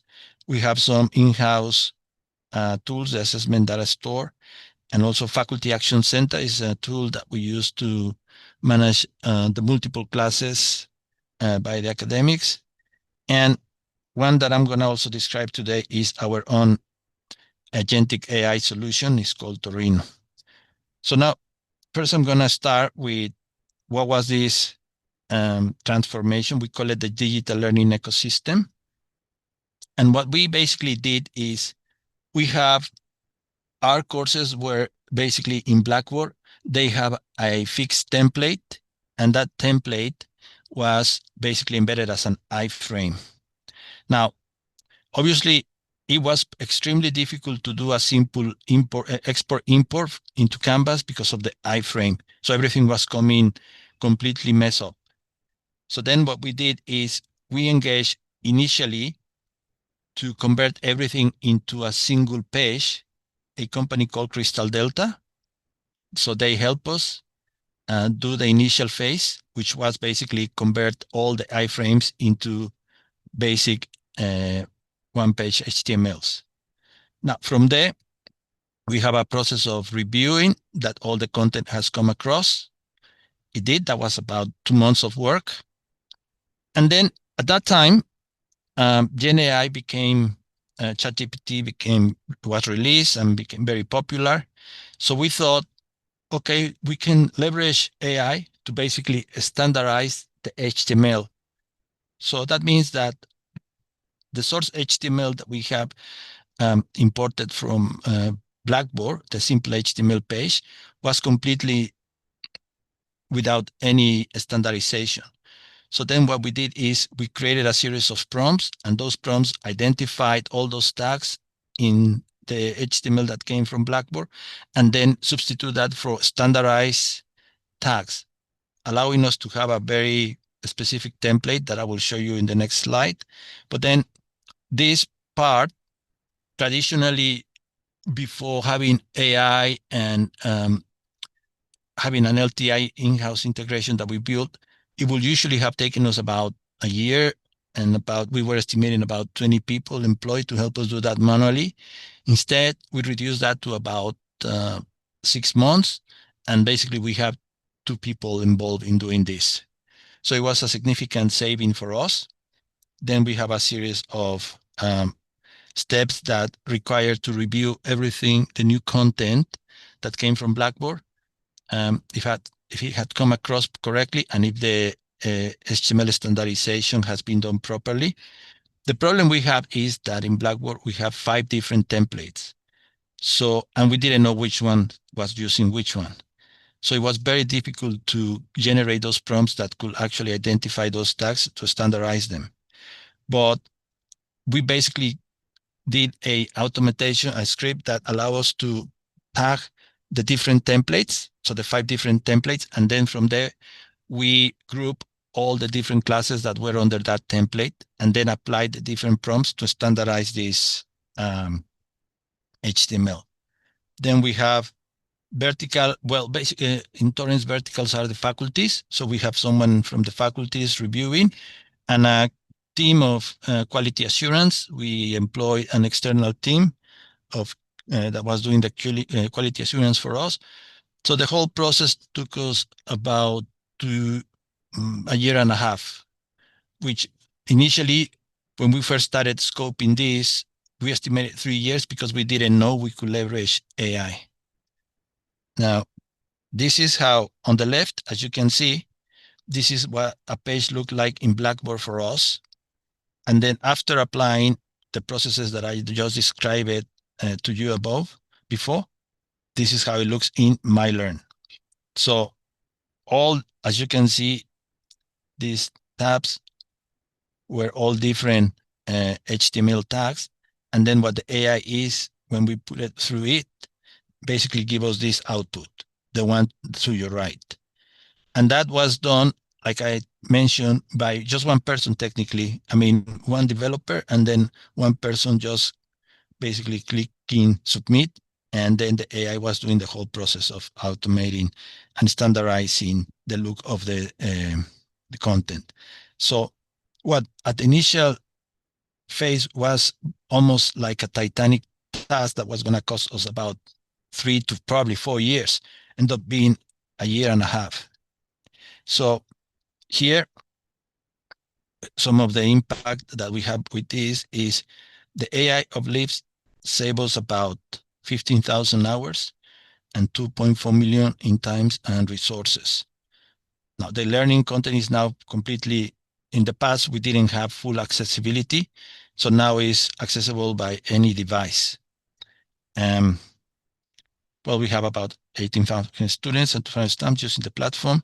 We were even, Microsoft did a note about what we did, and you can read it Here's the URL. I'll share it later, but you can read it there. And this allows us to position us in early adopter of AI technologies in education. Now, after we did that migration, and after we did that whole process, we realized that we can connect Gen AI into the LMS. And what basically that meant is that, okay, we could scrape the data out of the LMS, and then we can do multiple things. One of those is create a learning companion. Another one is to create a learning assistant, not only for students, but also for the academics. It can be also a tool for assessments. And then from there, we realized, well, this can grow even bigger. So we created what we call Torino, and our goal was to basically roll it out to every class. So at the moment, we obviously have just started this rollout. We have about 10 classes now using it. Our goal is to reach out all the classes and all the students. So one of our proven successes obviously has been the migration case study. Another important thing that we have been developing here as part of our transformation is to create immersive environments. So we have what is, it's called XR, but you can call it VR or AR, or it's basically an immersive solution. An example of that integration into the LMS is the Fashion Studio. So I'll show you here. This is a solution that's been built using Unity, and students access this via the WebGL. And it is loading now. Unity is a software that allows you to create 3D solutions. And here we are simulating, this is a simulated studio. So basically here you can navigate, it's a 360 environment, and this is integrated to the LMS. The first avatar that you saw in this iteration, it is just a simple predetermined avatar that we have done, but we are integrating now that via APIs to Azure OpenAI and specifically GPTs. And here are some of the instructions. This is some of the activities that you have to do. You play the role basically of a fashion designer, and this resource is used in the fashion design school. There are multiple activities that you can be doing, and you can navigate across the whole studio. And as you do the different activities, you basically respond some questions or some activities that you have to do, and then that gets stored in a database, and then there's a reporting dashboard that you can access also via the LMS. Now, I'll pause this one here and then come back to, so coming back to the integration of development of Torino, we can mention that what we have done or the benefits for the students is that there is a personalized learning support, just-in-time assistance, improve engagement, data-driven support of different learning needs, and encourage learning autonomy. These are some of the elements that we are researching as we speak, as we are live now, and see how that benefits. Also, it's a support agent, not necessarily is a learning experience, but it's also a support agent. As you can see here, this is one of the avatars we're using, and this is how we inject this into a web page in this specific case. But the one that I will show you now is how we inject that into the LMS. So this is, again, one of our courses. This is Canvas. We're using, as you can see, the left-hand side navigation menu. That's a customized menu that we have done. We put a global CSS on top of the normal Canvas menu, and we have created our own to adapt to how we do our pedagogical design for our courses. Here you can see is the Torino. There are two ways to have access to it. One is that it pops up like this. Another one is to click the left-hand side navigation menu and then brings that up. Now, the next step is we have done the customized simulator.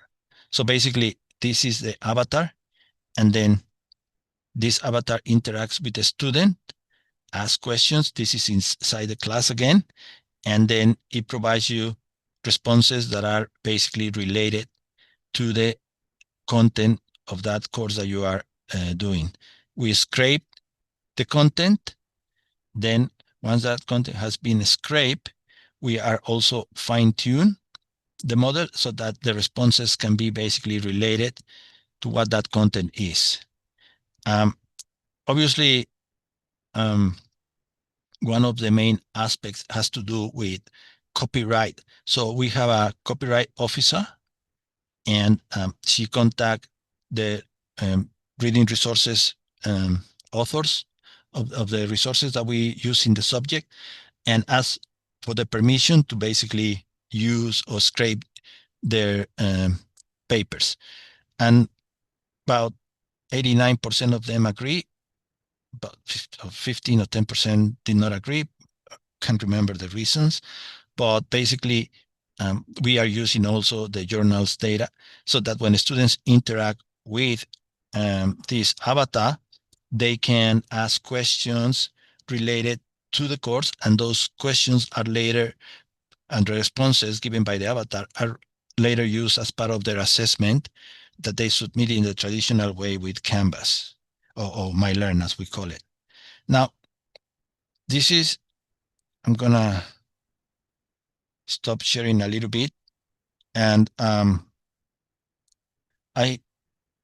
would like to see if there's make it this more like a casual conversation discussion, but I would like to okay, I can see some, okay, I see some questions here, but just to mention, yeah, basically the AI software is owned by the uni, so it's been written by the team.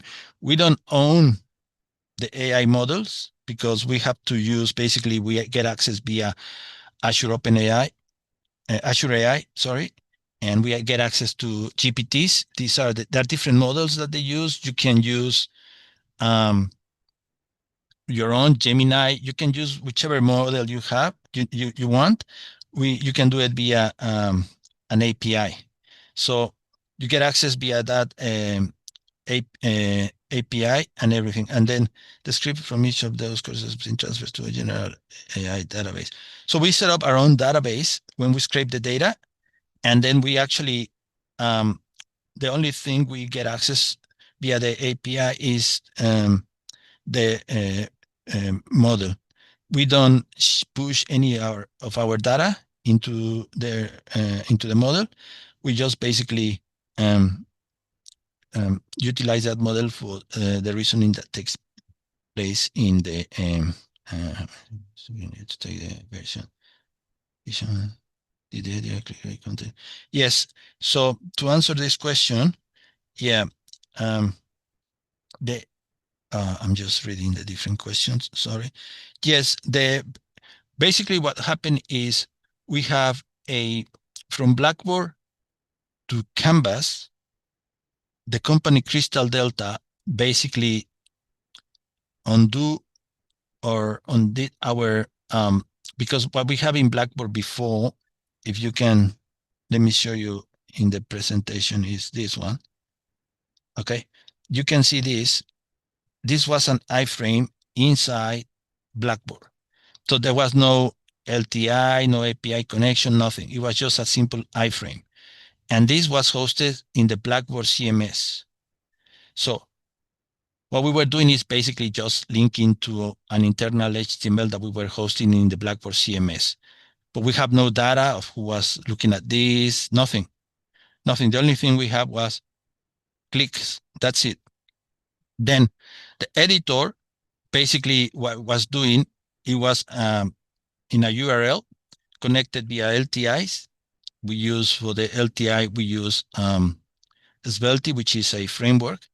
And basically what it was doing, it was pulling the flat HTML, the one that came from here. It was a completely flat HTML without any styling or anything. And then via the prompts that were written for the AI editor, automatically export and generate this in Canvas. So from a very flat HTML, it will generate exactly this. So we have to write about 29 prompts to generate all these different, for example, tabs, everything that you see here was done by the editor. So I'm so sorry, as I was mentioning, the one to the left is exactly, this is Blackboard.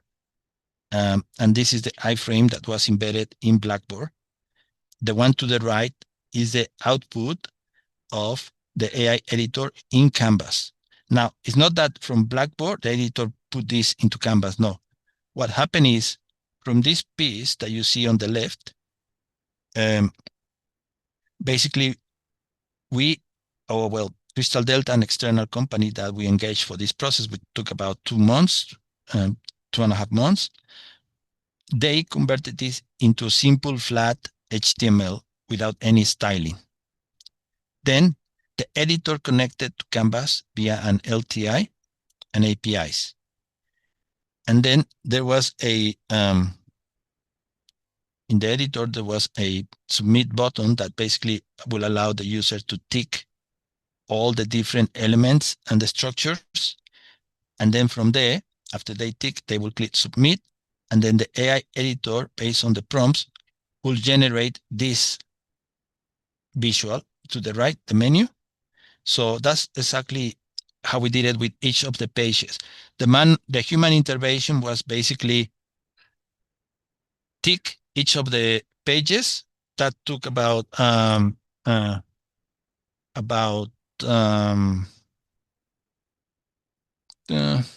one person and about 2 to 3 months of work. So we still have to have obviously the human intervention, but instead of being 20, which we were thinking, it was just one person. So that allow us to have a significant saving. And sorry, just to give you an example, the migration from Blackboard to Canvas for our parent companies was very straightforward because they didn't have any iframes in Blackboard. So basically they have to do export, import. But for us, it was very complicated because we have created a template in Blackboard using, as I mentioned, iframe and a lot of HTML work, images and everything. So it was basically we engaged a couple of companies initially and they just couldn't do the migration from an export import. It was very, I mean, the output was horrible. So we actually have to engage. Well, initially we thought we will engage about 20 people to manually do the whole HTML standardization. What do I mean by that?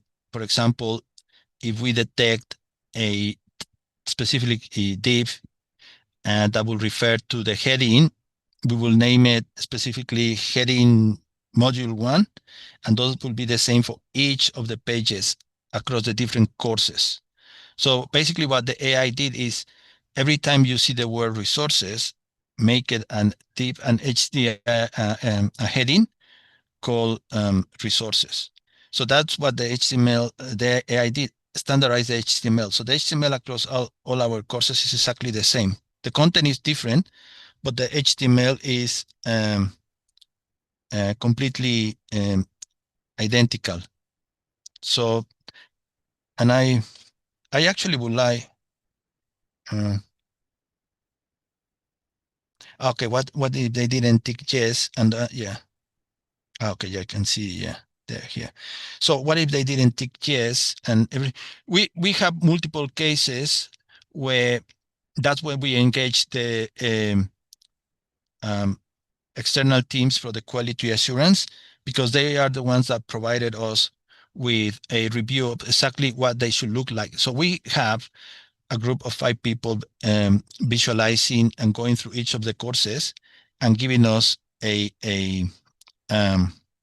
report on where were we missing some of those standardization. For example, in some pages, the HTML, and I'll show you here. Let me share my screen again quickly. And I don't know how long I have. Do I still have time or? Me. There's 7 minutes left, Carlos. There's probably there's a couple of questions that we'll have in the chat that I can read out to you and help with. Okay, yeah, make it a bit easier, questions. Please. Yes, please. Yeah. Yeah. So there was a question there around the governance conversations that happened and continue to happen around the use of the AI tools. You obviously have deployed them at scale. Could you talk a little bit about the governance of that? Yeah, we have a series of, as I mentioned, Torrens is owned by parent company called SCI. They are located in the US. So we have a global group that works on AI policy. That group basically generates the policy that applies to the universities that we have in the US and adapts what they have to the Australian scenario and New Zealand scenario, because we also have a school in New Zealand. And those conversations basically are restricted to the use of the data, proper academic integrity, use of avatars. We have a dedicated chapter for avatars, representation, visual representation, language use. So we have that group that is working on the governance, and we meet every month.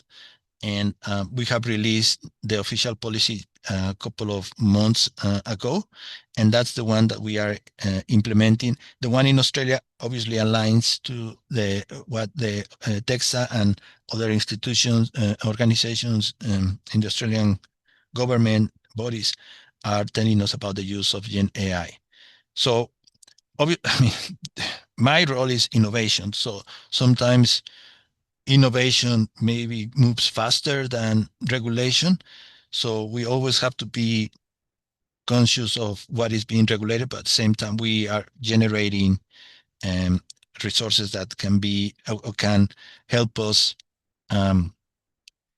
speed up or do some savings in the use of technologies. We, particularly in Torrens, were very fortunate that basically Gen AI, ChatGPTs, and all those tools that are now flooded the market were just starting to take over. So our migration happened literally at the right time. If it had been 1 year before, we will basically probably still be migrating things. But because it came just after that, we seized the opportunity and implemented. And then obviously out of the very big adoption and massive scale use of these technologies, we have a strong governance group now regulating and making sure that we abide by the policies. So yeah, is there any other question? Or? Thanks, Carlos. There was a question there around, you talked about some savings. There was a question there around, do you know what your long-term costings will look like? Yeah, so at the moment, those were the costs from migrating the content. So it was just a one-off. We were expecting a cost of about, we estimate about 3 to 4 million, and it ended up being about 2.4 million overall cost. And on the long term, our goal is that the tools that have come out of the result of this AI editor and everything like Torino and all that will allow us to save, especially not only about saving, but enhancing the student experience. So we are now in the stage where we are trying to use AI to enhance the student experience, and it may look like a small additional cost added to the course price point, but the benefit is more student engagement, more satisfaction with their courses, and consequently, more students enrolling. So, but in my particular case, my goal is to reduce the overall cost of these tools to approximately about $40 subject. So our main goal is basically to be able to leverage that additional $40 by having potentially more student enrollments into the same courses. So this is how I'm quantifying that at the moment. But in the case of the migration, as I said, it was a one-off. We don't expect to migrate things more in the future, but eventually when we, at the moment, as an example, out of that migration, we also did a lot of scripts that allow us to run changes at a global scale. An example is if we need to tick a feature in a quiz, instead of having someone to go and manually do it, basically the team just runs a script and says, okay, for every assessment one, tick yes, that's an example, and then they use the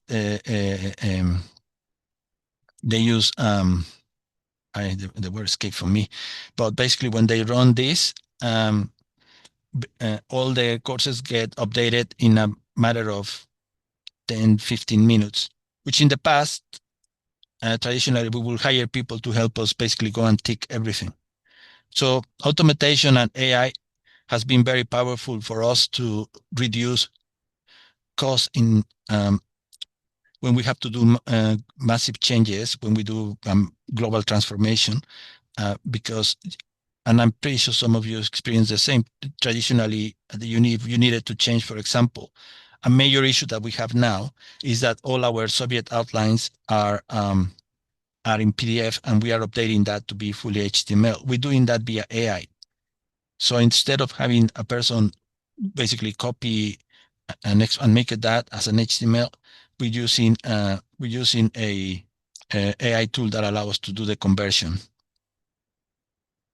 That, I think, yeah. Fantastic, thank you. I was going to say that was the last question, but one just snuck in right at the last minute. Look at these Kiwis.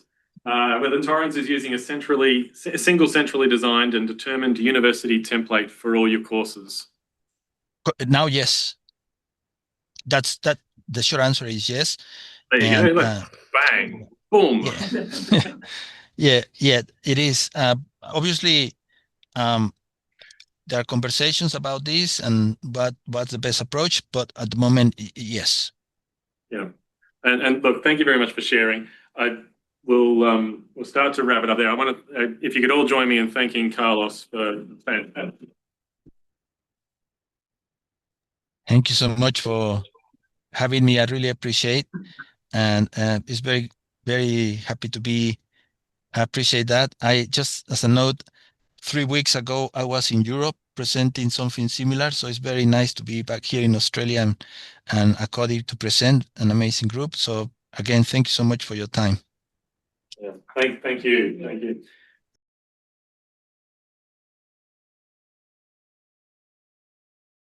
So we're going to go to a group activity now. And this is the scenarios that we've been mentioning earlier today. So we see that a lot of people just sort of added themselves during the lunch break, which is fantastic. Those in Adelaide, it turns out we've broken into 3 groups. So currently for those who are here, we're spread across 5 tables. We're going to put we'll put a label on the tables and we'll move to the tables shortly. For those online, there will be breakout groups created. Now, the important thing is often with breakout groups, we assign you to the breakout group. In this case, you just need to remember that the breakout groups will appear as a list and you will assign yourself. So if you remember that you're in group B4 or A5 or whatever it is, then you will add yourself to that group. So please, when that list appears. Now, if the questions can be revealed, please. The whole time this has been here, this table, has been hidden. We've hidden the questions for the group activity just so that we could, have a moment of excitement right now. For these various scenarios, we've applied the same questions to each of them, because we think that there's value in exploring these various scenarios, which are different scales and have different aspects, but still using the common language across them. So thinking about what are some of the good principles for the success of this scenario. So we're imagining right now that you're a group of people who are working towards, within an institution, towards the success of this scenario. How is this going to come to life for you? You know, the ones that you've selected and resonated with you. What are some good principles for the success? Just the principles overall.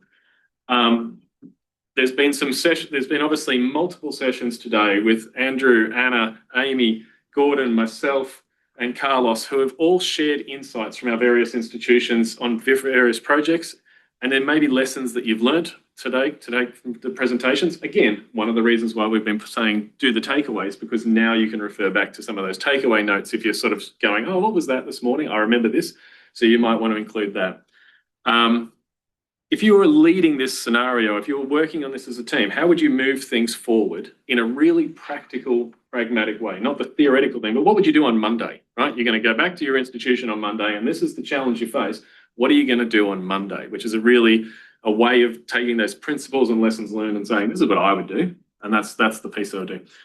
And the last question there is, ACODE clearly exists as an organisation spanning, the whole of Australasia. And there's opportunity here as we come together and we all share ideas and work together. Can you give us some suggestions on how ACODE might collectively be able to enable colleagues approaching these scenarios? These aren't unique. These are things that happen to us regularly. What are some ways that ACODE might be a useful way as an organisation of many to come together and help support as you might approach these scenarios in your various institutions? So those questions are the same regardless of the scale, whether it's department level, RTO, emerge, a new campus, and so there's an opportunity to explore here. Same as Miro before, we're looking to capture the post-it notes. Was looking at a screen that was in front of me, not a screen that was behind me. Sorry about that. So we've got post-it notes. Again, just the standard thing. Type into post-it notes. Now, the good news is, because we know people love to be the person who reports back. So we're going to have the ACODE exec float in and out of the meetings in both in person and online. And then at the end of it, each of the scenarios get sort of a quick 5-minute wrap up by an ACODE executive. So we really want you to focus on throwing some energy at getting these populated so that there's plenty to report back on, but we'll spare you the joy of being the person who has to report back. So there will be a timer added up in the top right-hand corner that'll be sitting. You'll be able to see it nice and easily. And as that timer runs down, that gives us enough time for the share back. So hopefully when you're wondering how things are traveling. So there was really great sessions here. And I'm going to introduce Pat Stoddard from Unimel, who's going to share some of the summary roundups from scenario B. All right. Yep. So we had, if you didn't have a look at scenario B, it was a bit of a weird one. This is the one that's, let me just grab it. So this is the one where an institution has partnered with a major tech company to establish a brand new satellite campus in a city. New campus occupies several floors of office building designed to attract working professionals and internationals. And then the drilling down into a little while, the physical space is vastly different.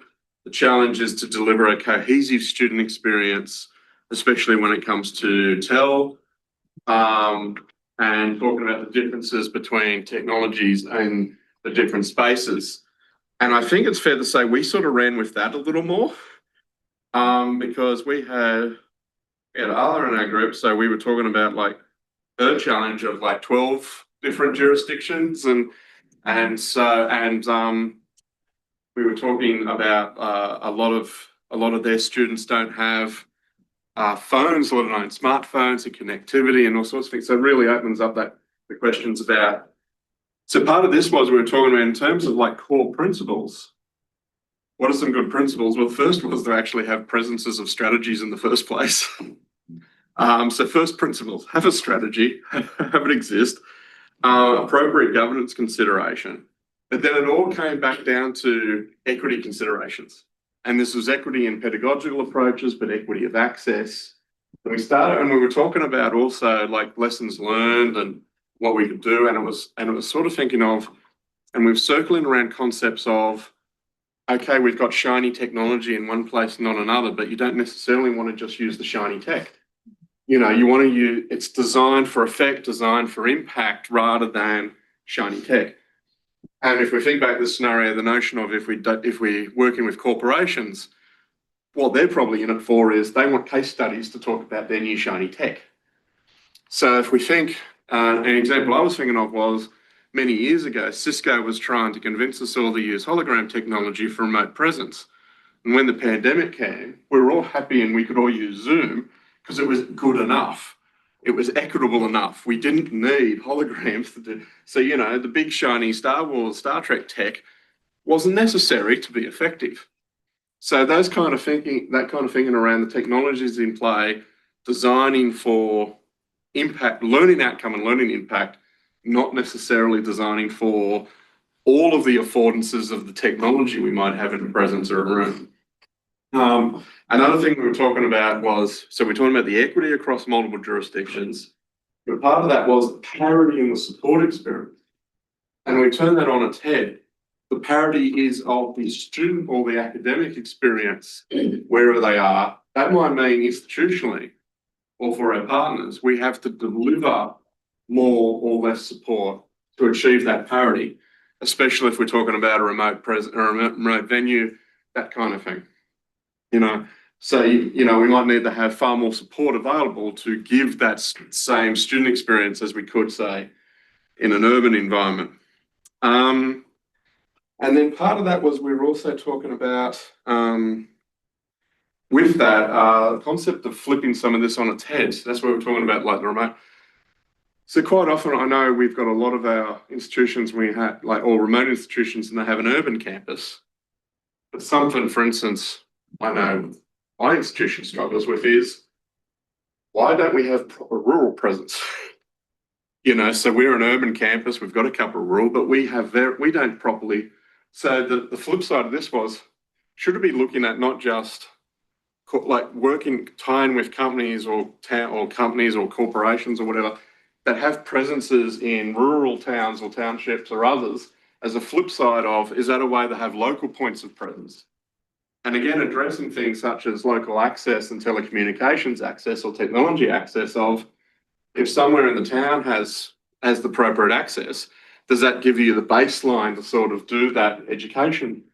So as I said, we were sort of jumping around and flipping and playing with the scenario and floating it around.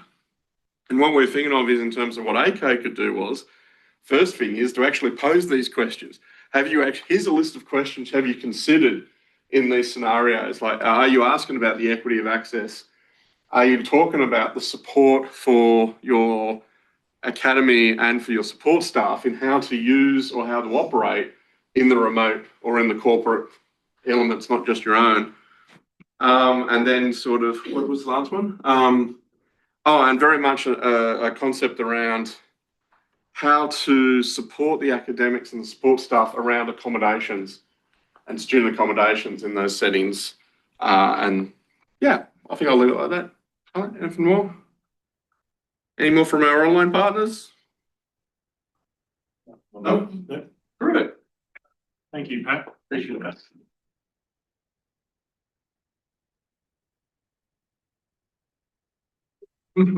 So I was helping out group A1, and obviously there's 4 different groups that tackled this one. I think it's a pretty common scenario, which is probably why it attracted so much attention from folks within the room and online. So the scenario here is the university has multiple web-based polling tools being used in different faculties with certain level of pros and cons for each of them. And the kind of the last sentence, which was a little bit fuzzy, was, you know, what are we missing out on? And are there valuable data insights? Because the tools, there's so many tools, and they might not necessarily communicate with each other. And And clearly there are going to be folks who have preferences based on current use for this tool or that tool. And that opened up a number of questions which the group tackled in its time discussing. And let me pinch in a little bit here so I can see what these are again. So thinking about what are some good principles for success for this scenario.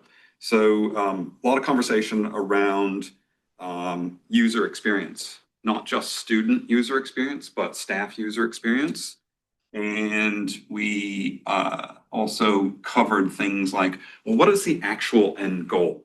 The scenario says this is the current state of things, but we weren't necessarily sure what the actual institutional end goal is. And that feeds into what we would do on Monday morning, which we'll cover a little bit later.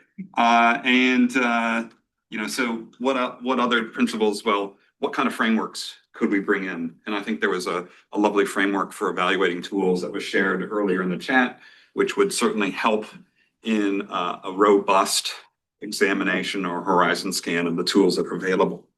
So in terms of thinking about the lessons learned today from the other presenters, there was at least called out that some of the loudest voices aren't necessarily always the most valuable. And I think we could say that we could probably assume that given that there are going to be some very passionate folks, particularly focused on the tool that they're currently using because that represents the least amount of change from their perspective, they would be loud voices, but what voices aren't here? And that feeds into who are you going to identify as your stakeholder groups? Clearly students, staff, but also who is the governance? What is the governance structure? Who's going to make the decision? What are the actual needs from the university's perspective for a decision about a tool? And is it just one tool? Or are they comfortable with maybe a couple of choices? And is it just driven by, we need more data so we can actually engage with students for X, Y, or Z reasons? The things that you want to know to move things forward. Okay, well, what are the university's core expectations? Data, privacy, security, accessibility expectations, and is a budget. You might be limited just purely because we want a tool, but we don't have a budget for it right now. So it could certainly change what your focus is. And yeah, listen, I think the answer to question 4 is a solid yes. ACODE could collectively provide a lot of support for assisting a university or an institution moving forward with how to tackle this. Whether that's identifying external reference universities that have gone through a similar set of questions and have a similar set of variables or expectations in the tool, and potentially also supporting access to vendors as well. So I don't want to take everybody else's thunder, so I'll cut it there so that the other groups have a chance to add some value to the end.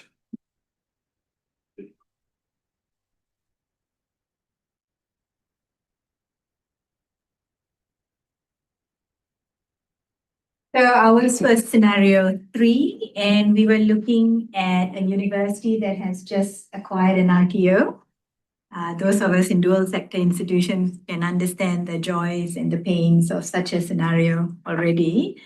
Joan and Anna, you all did a great job transcribing whatever we were talking about. So if you want to jump in, feel free to do so.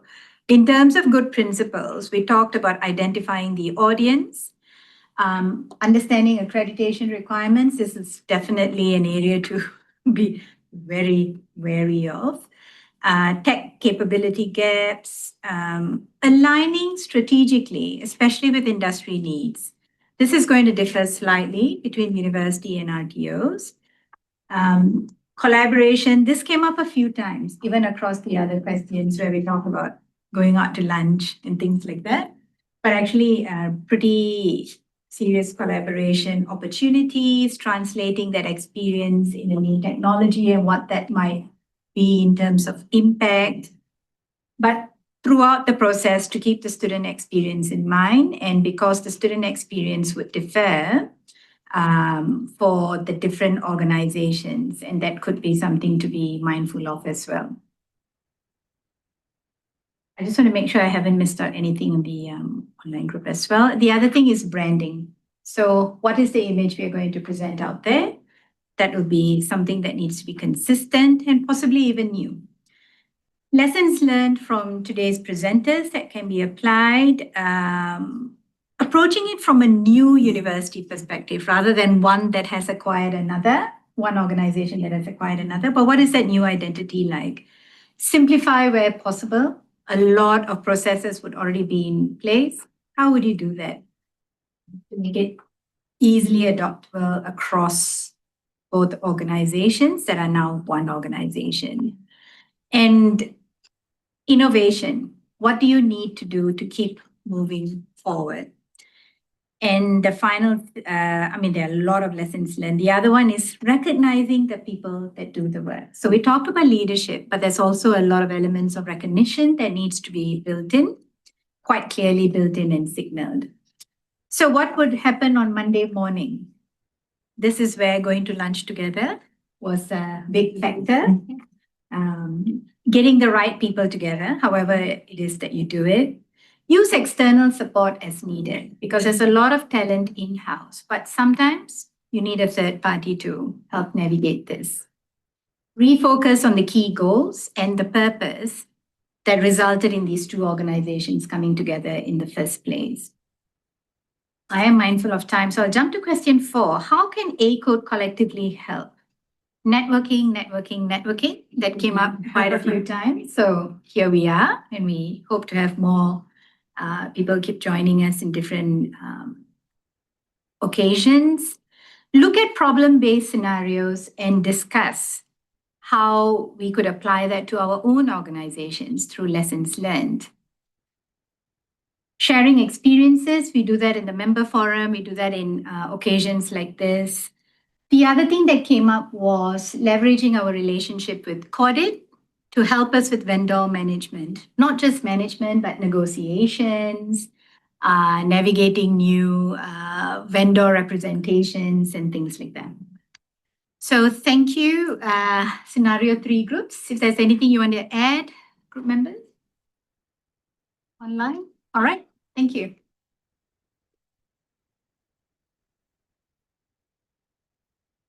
Okay. It was a great conversation. So look, thank you so much. I've made a couple of notes actually with regard to what I wanted to say. I started talking about Demolition Man as a film and ended up in a Western genre where I could picture somebody spearfishing as part of that. So we've actually covered an awful lot of topics. But what I think has been really grateful, I always enjoy these workshops, but this one in particular feels very close to home. Because I don't think that there's anybody in this room who has actually experienced this at a very personal level as someone working in the sector, and then also more broadly in terms of in our roles at various levels trying to help our organisations navigate the sector. So I particularly, obviously we've covered a lot of territory ranging from the personal or the view of Carlos talking us through Torrens, Andrew opening our brains with regard to mortar caps, Travis, you're walking through the experience of Adelaide University, which I could actually sit and listen to that all day, frankly. I could sit and listen to everybody talk about that because it's just so fascinating in terms of all of the challenges that you've worked with. And then Amy, Anna and Gordon, talking us through your panel and your perspectives. So, and then obviously then get the opportunity to discuss this afternoon. I don't think I've forgotten any sessions, have I, Travis? No. Great. So look, I'd like to thank you all very much. Those of you who are coming to dinner tonight, I'll enjoy some further conversations. One of the themes that has come up a couple of times today, and I think we are possibly looking at it as a hot topic tomorrow at our business meeting, is actually that vendor discussion, the ACODE and the vendor relationship. We've talked a lot about it in offline conversations, so we will confirm that later tonight. But once again, I'd really like to put your hands together for Travis and the team. I'd like to also thank Nicole, our executive officer, who has been, this is her first run at helping us run an organisation, to the broader team from Adelaide University. And we'll look forward to seeing you, those of you, tomorrow at the business meeting. Thank you very much. Thanks.